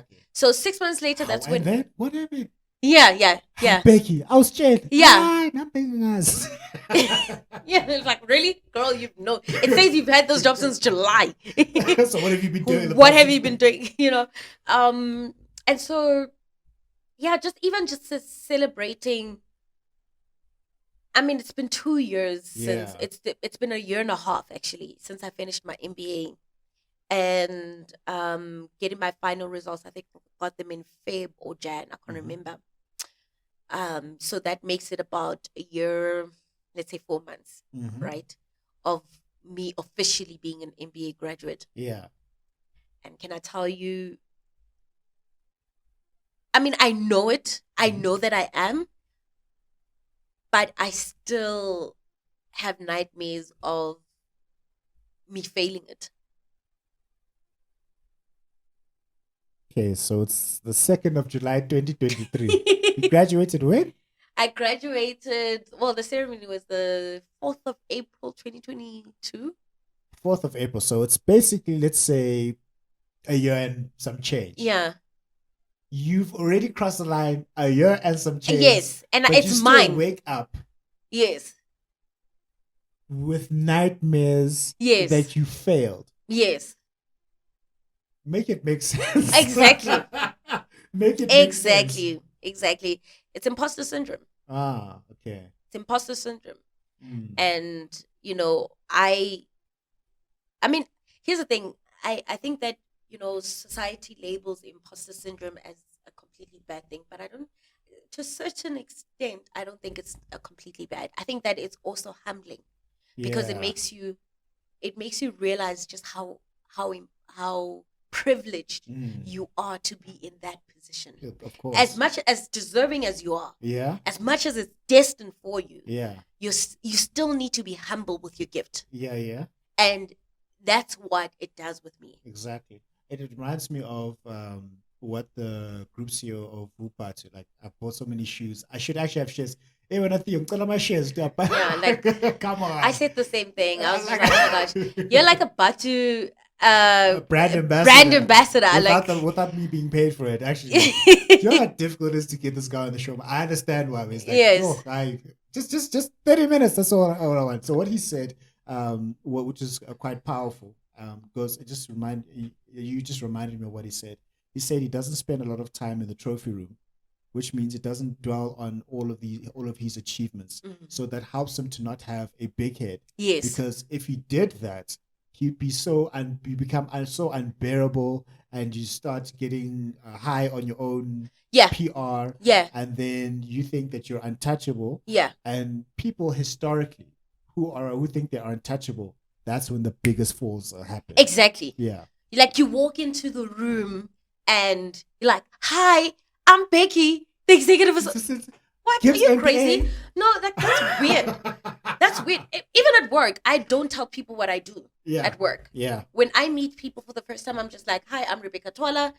And you are, no. And if you don't ask, how do you fit into the structure? I'm not going to tell you. Of course. It's always someone else introducing me. That tells me that you are secure in yourself. Yes, I'm secure, but I'm also very humble and gracious of my gift. Yeah. And my position. Yeah. and what I get to experience, Mm. and the access that I have to people that are shaping Yeah. So you don't financial So services. I don't see you being a Nebuchadnezzar from the Bible, right? So Yeah. there's this king Nebuchadnezzar. He was the head of Babylon, Oh, which was okay. like one of the biggest empires of his day. One of the most beautiful empires Yes. of his day. The Hanging Gardens of Babylon are known as one of the seven wonders of the ancient world. Yes. The text tells us one day he looks over his kingdom and he says, "Look at everything that I have built. Look at how great and beautiful this is. Look how great I am." That exact moment, God took his sanity from him. Exactly. And he went to the field to eat grass with cows for 7 years. And then after 7 years, his mind comes back to him. His generals come find him, and then they bring him back to the palace. And then he's like, okay, there's only one God, because who's worthy of all the praise and all the glory, because wow, having a high opinion of yourself will lead to that. And quite a lot of people end up being Nebuchadnezzars, and they're like, look at everything that I've done. Look at the MBA. Look at the cars. Look at the house in Clifton. Look at all of that. Look at the Ferraris. All of that, and look at what I've done. And then when they fall, boy, it's painful. But you see, the beauty in that story, Yeah, it's not the fall. yeah. It's the fact that you can come back up. You can come back up. That's yeah. the beauty. Yeah. And that's why I say that there is only way the only way to get out of a funk is to go up, Yes. right? So the Once you've hit beauty in rock that bottom, story, the only way. yes, the beauty in the story, Mm, it's not that you fell, mm. right? It's the fact that you came out of that. Yeah. Fine, you ate grass for 7 years, Yeah. but you came out of it, Yeah. and you learned something from Mm. from understanding that, okay, I'm not the most important person Person. here. Yeah. The most important person, or I don't know, the most important Like being. being Yeah, is yeah. God, Yeah. right?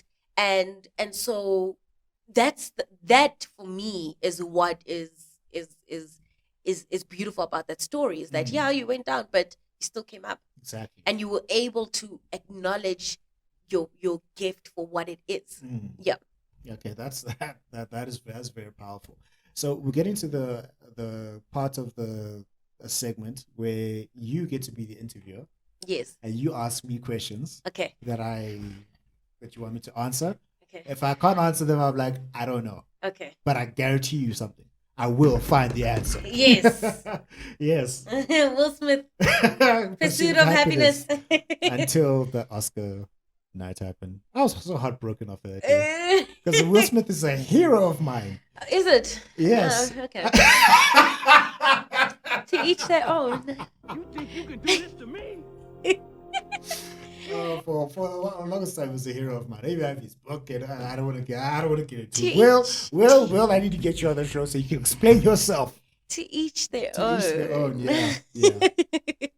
Oh, by the way, before we go into that, I just wanted to highlight that life after MBA is really great. Is it? Yeah. Oh yeah. Let's talk about that very quickly. Let's talk about that. So, like, after you graduate the MBA, you obviously an executive assistant, getting all these opportunities. Yeah. No. But I mean, executive assistant came 6 months after I graduated.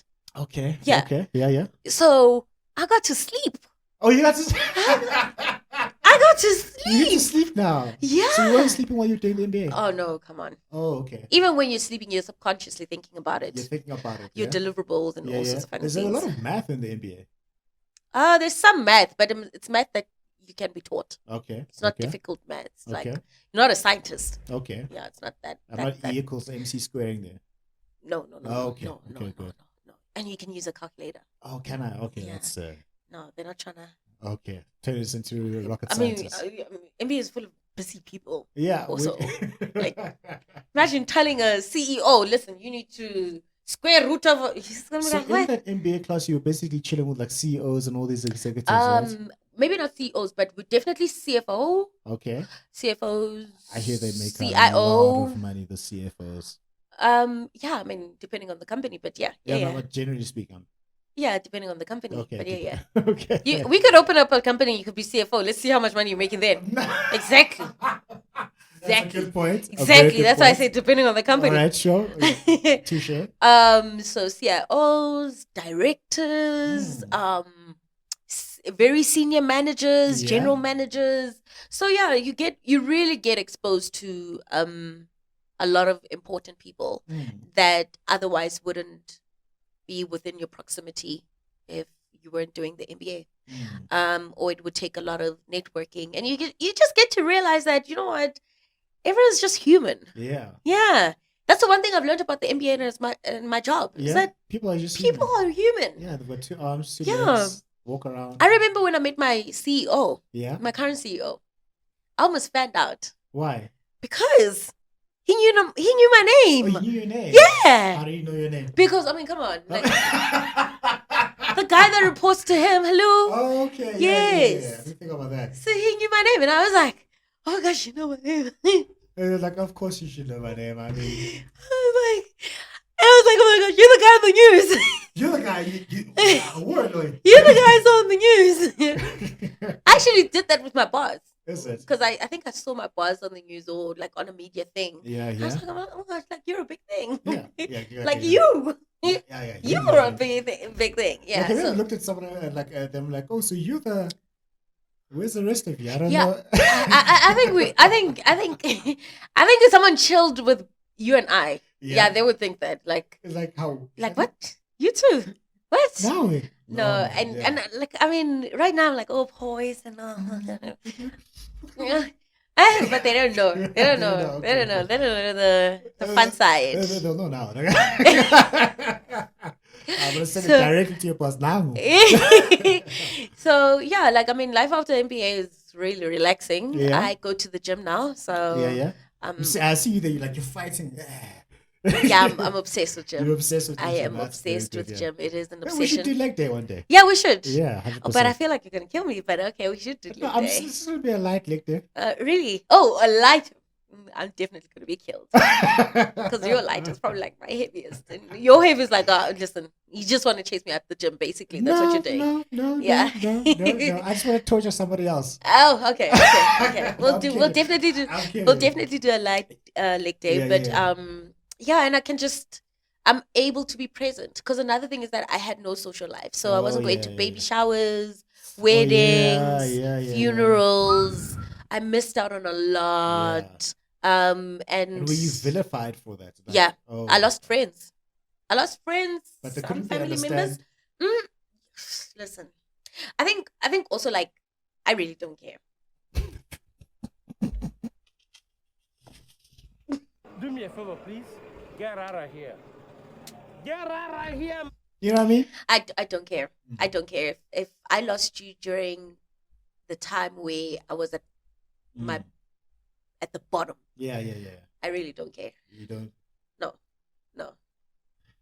From the bottom of my heart, No. I do not really care. Right No, now. I Yeah. have zero care. Like, Yeah. I've I no know. time Mm. to discuss it, to wonder. No, I don't Mm. care. Yeah, so I lost a lot of friends during that period. Mhm. But you know what? Like, I don't have any hard feelings, and I also lost like some family members during that Mhm. period Mhm. where I don't talk to them anymore, Mhm. and they were draining anyways. Yeah.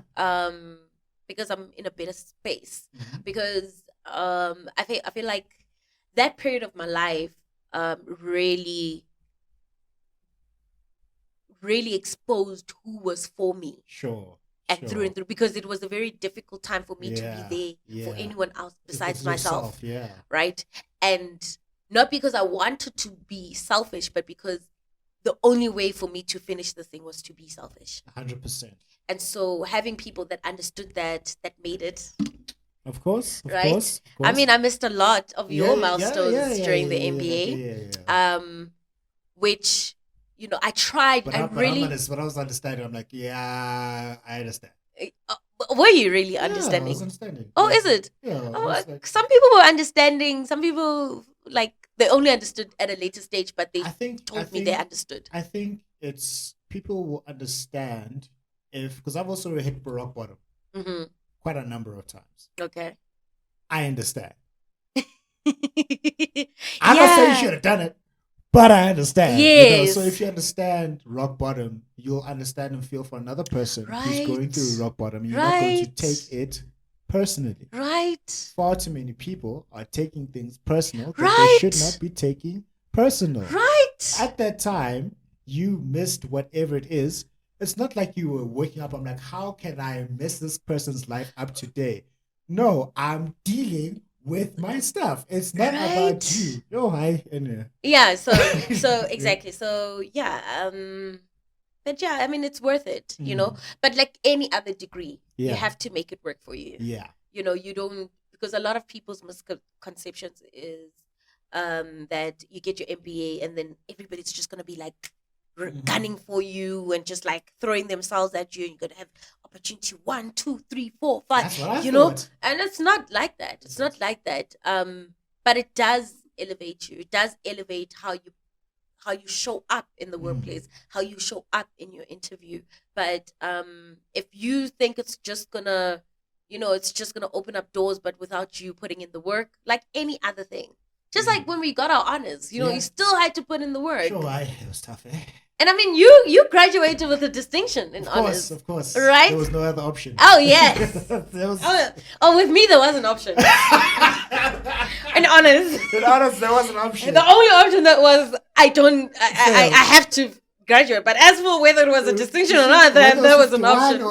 That was definitely an option. At the end of the day, but honors, that's it. And we were sitting next to each other, close to each other at graduation. Yeah. So I remember it like moonwalking. Yes. So that's how I'm saying like, you have to make it work for you. Yeah. You have to. Okay. Yeah. Well, that's. I can't wait to do my MBA. Yes. Are you gonna do it? Please do. Yeah, I will. I know. I want to do it at the LSE. Even better. London School of Economics. Yes, even better. Initially, my life plan starting a decade ago is I wanted to go to Harvard. Mm-hmm. And then they started killing us over there again. So I'm like, no, I don't want to die in the States. Listen. Because like there was an uptake in black people being killed in the States. And then I was like, and I ran the cost. You know how much it is to do a Harvard MBA?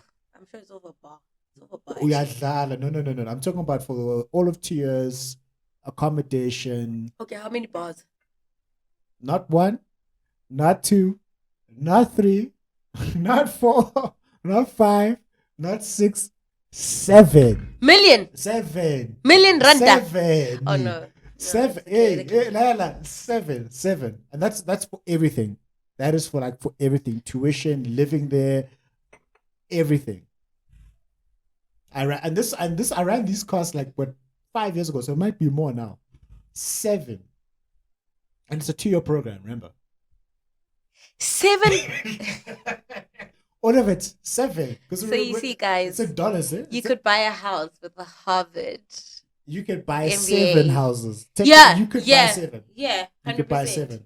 Or 3.5 houses, depending on how big you want the house to be.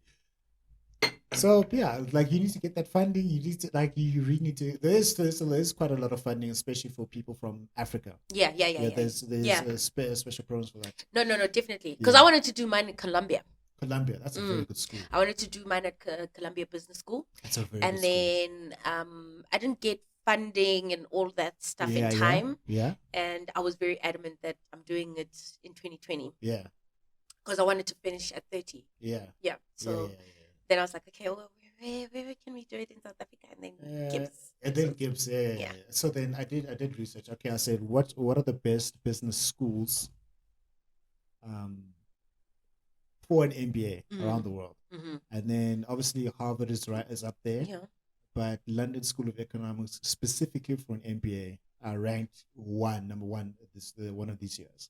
Oh, is it? Yeah, one of the years. I think because there's MIT Sloan, there's IE in Spain, I think. In Spain, they're very good as well. What's attractive to the London School of Economics? I mean, it's London. Yeah. And London School of Economics. And also I was meant to do my bachelor's of ecos there. Yeah, and then money. It's not gonna we don't have the money. My mom always wanted me to do my degree at London Business Yeah. School, London School of Economics. Oh, Like you- always, You like, can still do so. You can still do some form of education. dude, after I've this. graduated 4 times. Do I really need to do it again? Yeah, you know TD Jakes, ne? You know TD Jakes, ne? Yeah. He's graduated 13 times. Yeah, good for him. You're tired. You're tired as tired now. And please, minus the honorary degrees, how many times is that? See, there we go. I don't know about the honorary degrees. So Exactly. I'll have to ask him. Yeah. I'll just call him up and ask Yeah, him. please do. Yeah, ask Then him, let ask me him. know. Yeah. Because that's the real test. Yeah. Honorary degrees, I mean, it depends on who honors you and stuff. Doesn't it? So, yeah. Don't do that.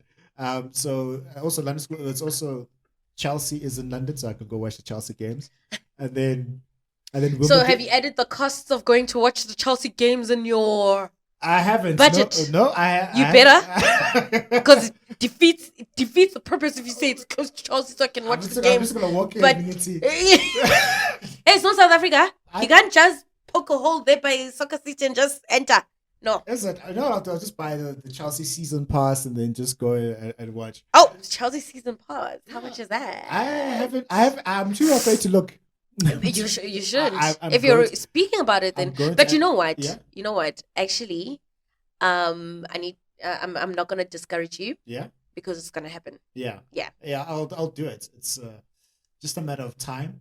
Then you come back and I give you to Robin. and find you a good job. Find me No, something, no. yeah. You must go higher, not EA. Come on, Yeah. executive. even. Executive. Yeah. Yeah. So I can hire you guys. No. But then I'll be an executive. When I say you guys, I'm saying the executive assistants. I'm not saying Oh, okay, yeah. Not Other you, executive not- not assistants. you, not People you. coming after me. Yeah, exactly. Like and so what the benefit about that? It's I think it's 1 year. It's 1 year, so it's quicker, but far more intense. Yeah. But yeah, it's 1 year, so that's where I want to go for an MBA. Oh yeah. Yeah. I just need Please to, do it. Yeah, I'll It do changes your life. Is it? It really does. Like guys, like I would recommend it any day. Yeah. It there's something about doing that degree that distinguishes You from everybody else, yeah. apart from you, just your outlook on life. Your outlook on life changes completely. If it doesn't, then If Yeah. it doesn't, then you didn't do the right degree. Exactly. Yeah, you Because didn't now do you the have to- right you have to be a MBA. completely different person. You have to. You have to There's be no way. transformed, yeah. Hence, I said I'm a completely different person than I was 3 years ago because when 3 years ago I Yeah. didn't have an MBA. I was studying for it, Yeah, but now now you've I got have it. it. I'm a completely different person. Yeah, More humbled, but also more experienced. yeah, More gracious. Yeah. More because it knocks you. It Mhm. knocks you, but it also builds you yeah. up. Yeah. 100%. Yeah. All right, cool. So questions that you have to Questions. ask me? Yes.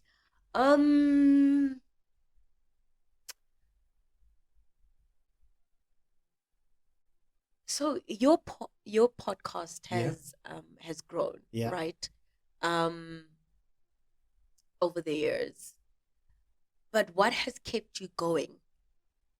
Yo, that's Because I mean, you look at other podcasts that obviously shoot up, Mhm. just like almost instantly, and Yeah. yours, like, I mean, I've been a part of your journey since we started working, Yeah, yeah. right? And you really have been putting in the work Mm. for years. I mean, we've been working for 9.5 years. Yeah, 9.5 years. Yeah, It'll be you've a been decade doing- next year. It will be 10 next year, Yeah. and you literally have been doing this Yeah, for almost 10 years, yeah. and I stand to be corrected, but from what I see is that I feel like you're literally only scratching the surface in terms of getting the recognition that I truly believe you deserve. Mhm. So what keeps you going? What keeps me going? Money. No, I'm joking. No, not money. So, with it, I have the understanding that this is something I am going to be doing until I die. It's the long-term view. And if I look at other people from just a podcast perspective, I'm not talking about books, I'm not talking about speeches, just from a podcast perspective. I looked at the most famous podcast in the world, Joe Rogan. Mhm. Now, when he signed $100 million with Spotify, I'm like, $100 million. Yo, I ngaba an ATM Yeah. No, honestly, I mean, at that point, why are you driving out to go get cash elsewhere? I'm having an ATM right. I have an ATM. He had been on it for no less than a decade. He had something like 1,000 episodes in before he got the Spotify deal. And then for me, I realized that my impatience at times is not going to pay off. So I would need to be patient, because the times when I was impatient in life and in school, things didn't work out. Yeah. But I realized that the good things take time. I saw this post on Instagram once that I think it was Lionel Messi was saying this, but I'm not too sure. I stand to be corrected. He said it took 17 odd years for him to be an overnight success. And what keeps me going is the things that I'm learning, the people that I'm meeting, the lessons that I'm learning from all the different people from all different walks of life. And also realizing that it's sort of like if you got your executive assistant position within 6 months of you saying that you wanted it, you probably would have messed it up. Yeah. You probably would not hold it dear as you do currently right now. Yeah. And then also, I believe in something where it says everything earned, nothing given. You can be given opportunities, you can be given good breaks, but the day somebody gives you something that you didn't have to work for in whatever form, then I think you sort of like sell your soul. Like, for example, like if Joe Rogan came and just gave me his podcast, I didn't work for it. I didn't build it. 100%. That's the thing. I remember I did a post on Instagram once where I said there are no rich men's sons in the major leagues. What that means is that people who come from rich families, not all of them, but some who come from rich families who've got everything given to them, all the opportunities handed to them on a silver platter, all the money in the world given to them, they can have that, but they don't have the character, which is very important. Yes. The character to maintain that, the character and the grit, so that when things go wrong, eventually they do. They don't know how to bounce back. They don't know what rock bottom is. They don't know what patience is. They don't know what heartbreak looks like over and over and over again. And it's that really builds a person. It's really that builds a man or the woman.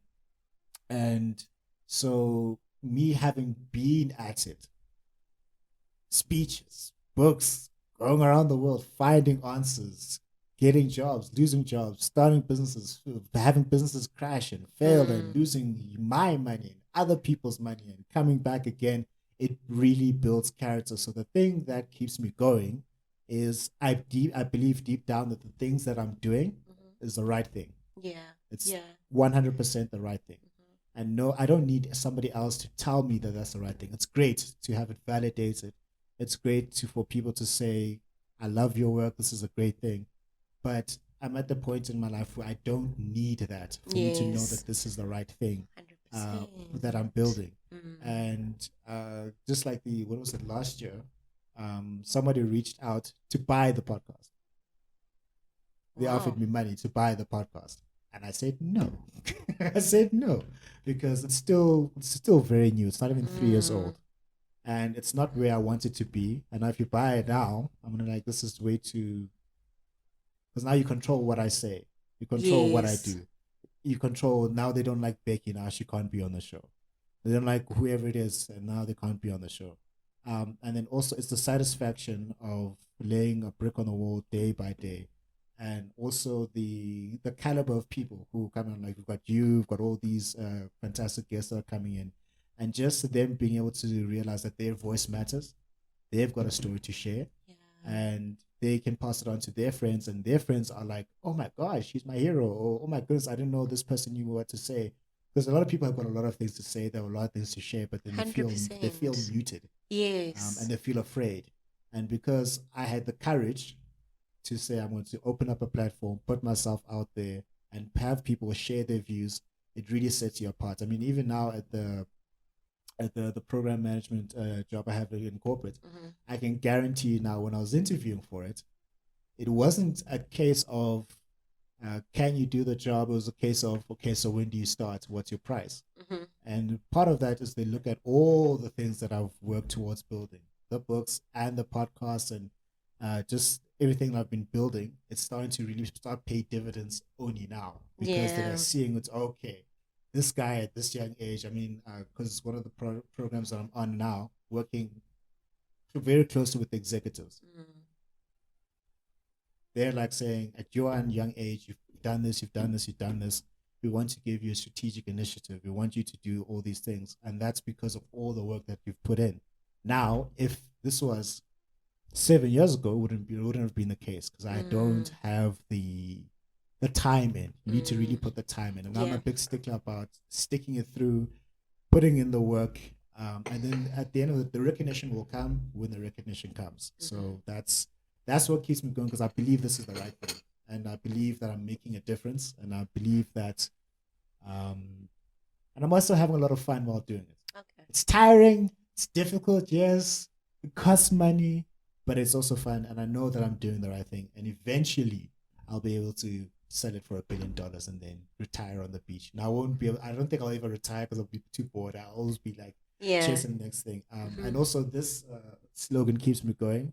Success is the progressive realization of with ideal. So it's you always going, always chasing. The moment that you stop is the moment that you're screwed really, because now you're not going to start making any effort.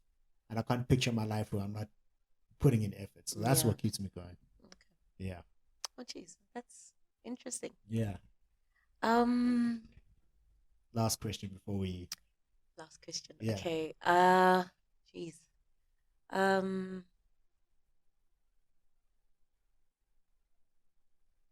I mean, you said earlier on that you get different people from all walks of life, right? To and you give them a platform. Yeah. But even in giving, in having a diverse guest panel that you're always selecting from, or guest box, so to speak, that you're always selecting your guests from. There's a criteria. So what is like? I would assume there's some form of criteria because I mean obviously with your podcast, like I listened to it, and there's a lot of things that I'm also learning about myself through listening to your podcast with other guests. So what is the one common thing that all your guests have to bring for them to be on the podcast? One, I think you mustn't be a murderous psychopath. Like you can't be. Angbafuna butabo best and angbafuni. No. Somebody else can interview. Me. Yeah. No.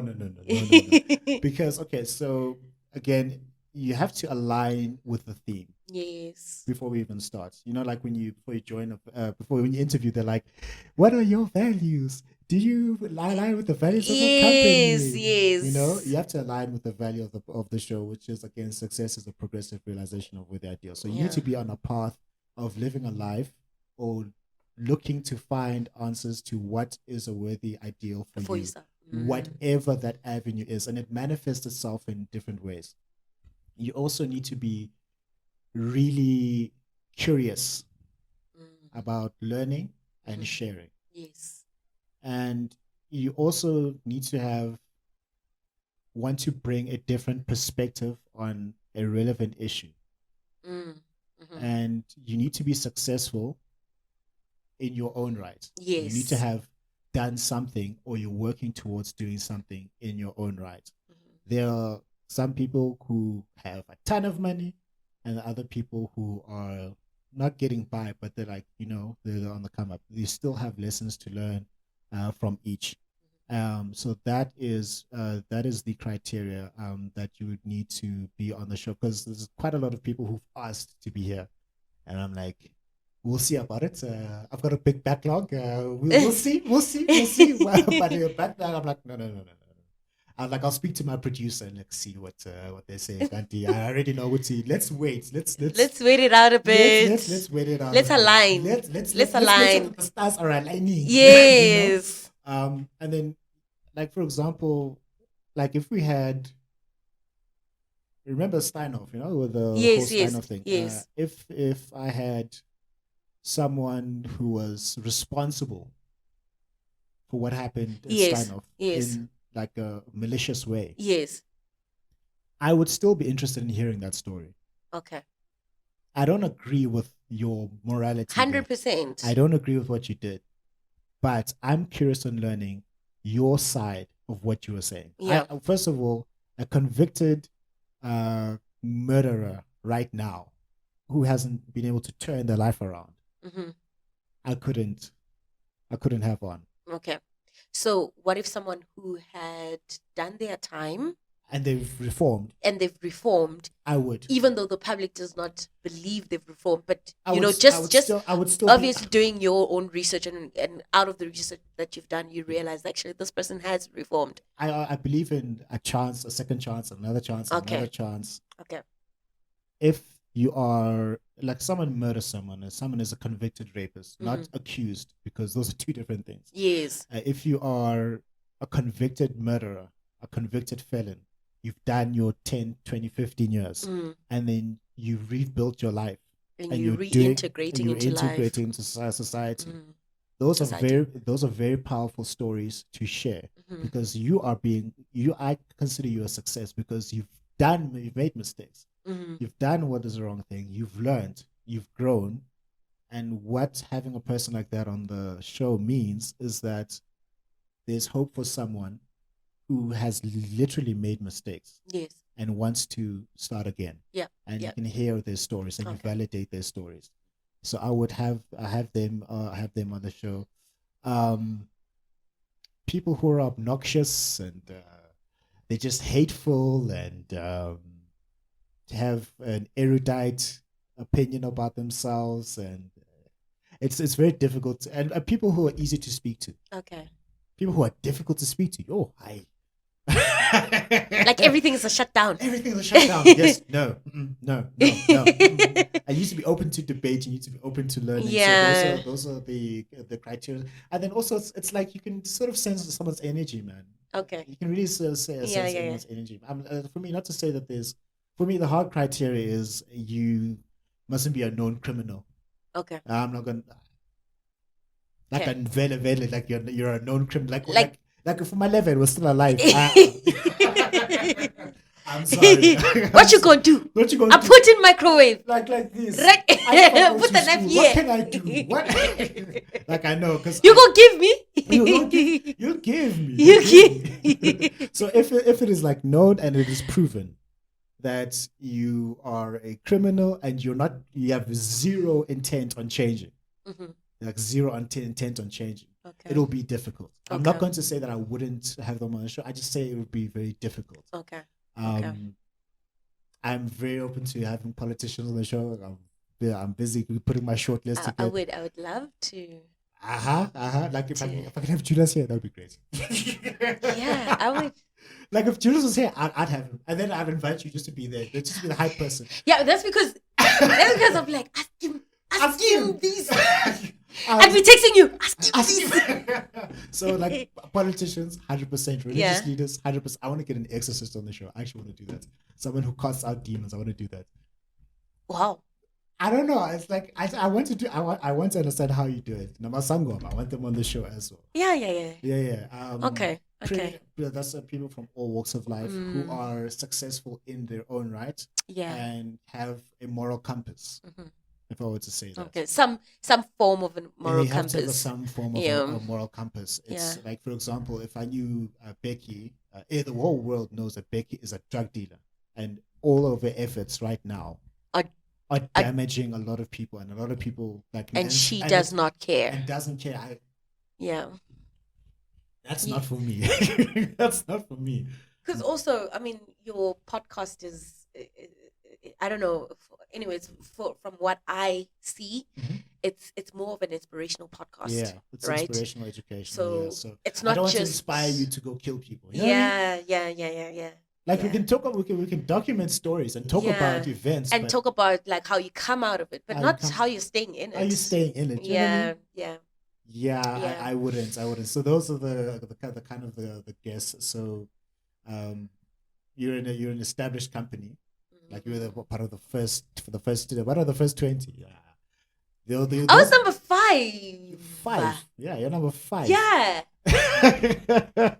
Yeah, number 5. Yeah, you're number 5. If I was number 4, I was gonna be like, oh my gosh, no, 4 is my lucky number. 4 4 is years. 4 years. Number 4. We see you on the top 4. So yeah, that's the criteria for being on the podcast. There's quite a number of people I've turned down. Okay. Nicely. And I have to say that you're doing amazing work. Thank you. You really are doing amazing work, and just to see the growth from 3 years ago to now, it's beautiful to watch. Yeah. It has been such a beautiful journey to just witness this magic. And I on my WhatsApp status, I think not status, what's this profile bio thing? Story. Yeah. I think mine says, just because we're magic, it doesn't mean we're real. Yeah. By Jesse Williams. It was something. It's part of his speech for something that he did. I can't remember, for some recognition that he got. And I truly believe in that. And I think that you are magic. Thank you. With you, the beauty about your magic is that we're witnessing it as we go along. And I from the bottom of my heart, it's been such an amazing journey. I mean, we've been friends for 10 years this year. Yeah, because we years. started being friends in honors. Yes. We knew each other before, but we started being friends in honors, and it's 10 years. While I was breaking house rules, yes. Yeah, well, you. And do you remember how we actually became friends? I remember. I'll tell you. Yeah, tell me. I had borrowed 5 rand from you. Yeah. And I bought. There was a raffle going around, and I bought brownies. Gift 5 or something. Yeah, gift 5 or something. Yeah. Something like that. And you had 5 rand. Yeah.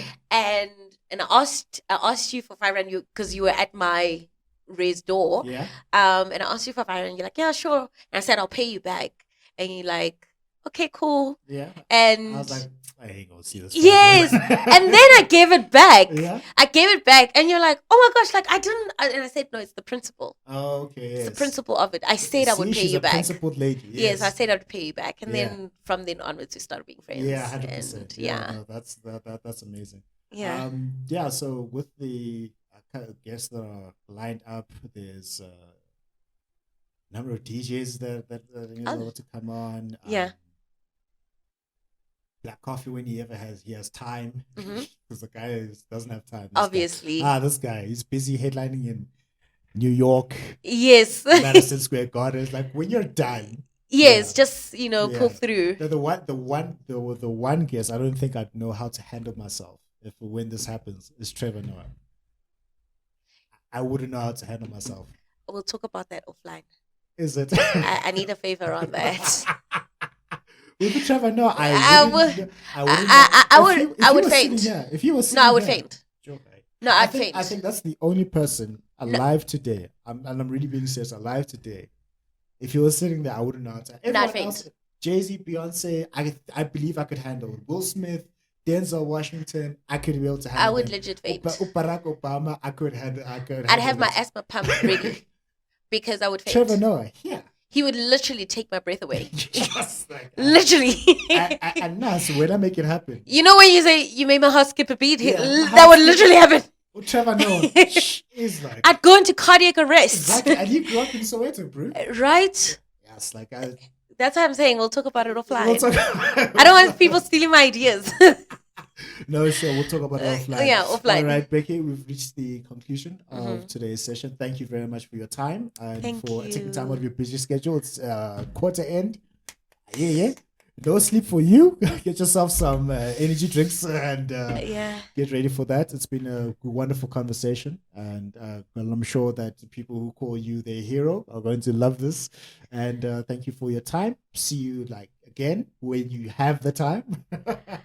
Let's make it another 3 years. Yeah, another 3 years. We'll see you Another 2026. Yeah, yeah, yeah, yeah, yeah. 2026. Yeah, then we'll see how far I am. Yes, we'll see how far we are in our Yeah, respective right? journeys. Yes. And yeah, so thank you for that. Oh, thank you so much. Thank you for having me. Thank Yeah. you, everyone. Thank you, Right, Jamula's so- followers.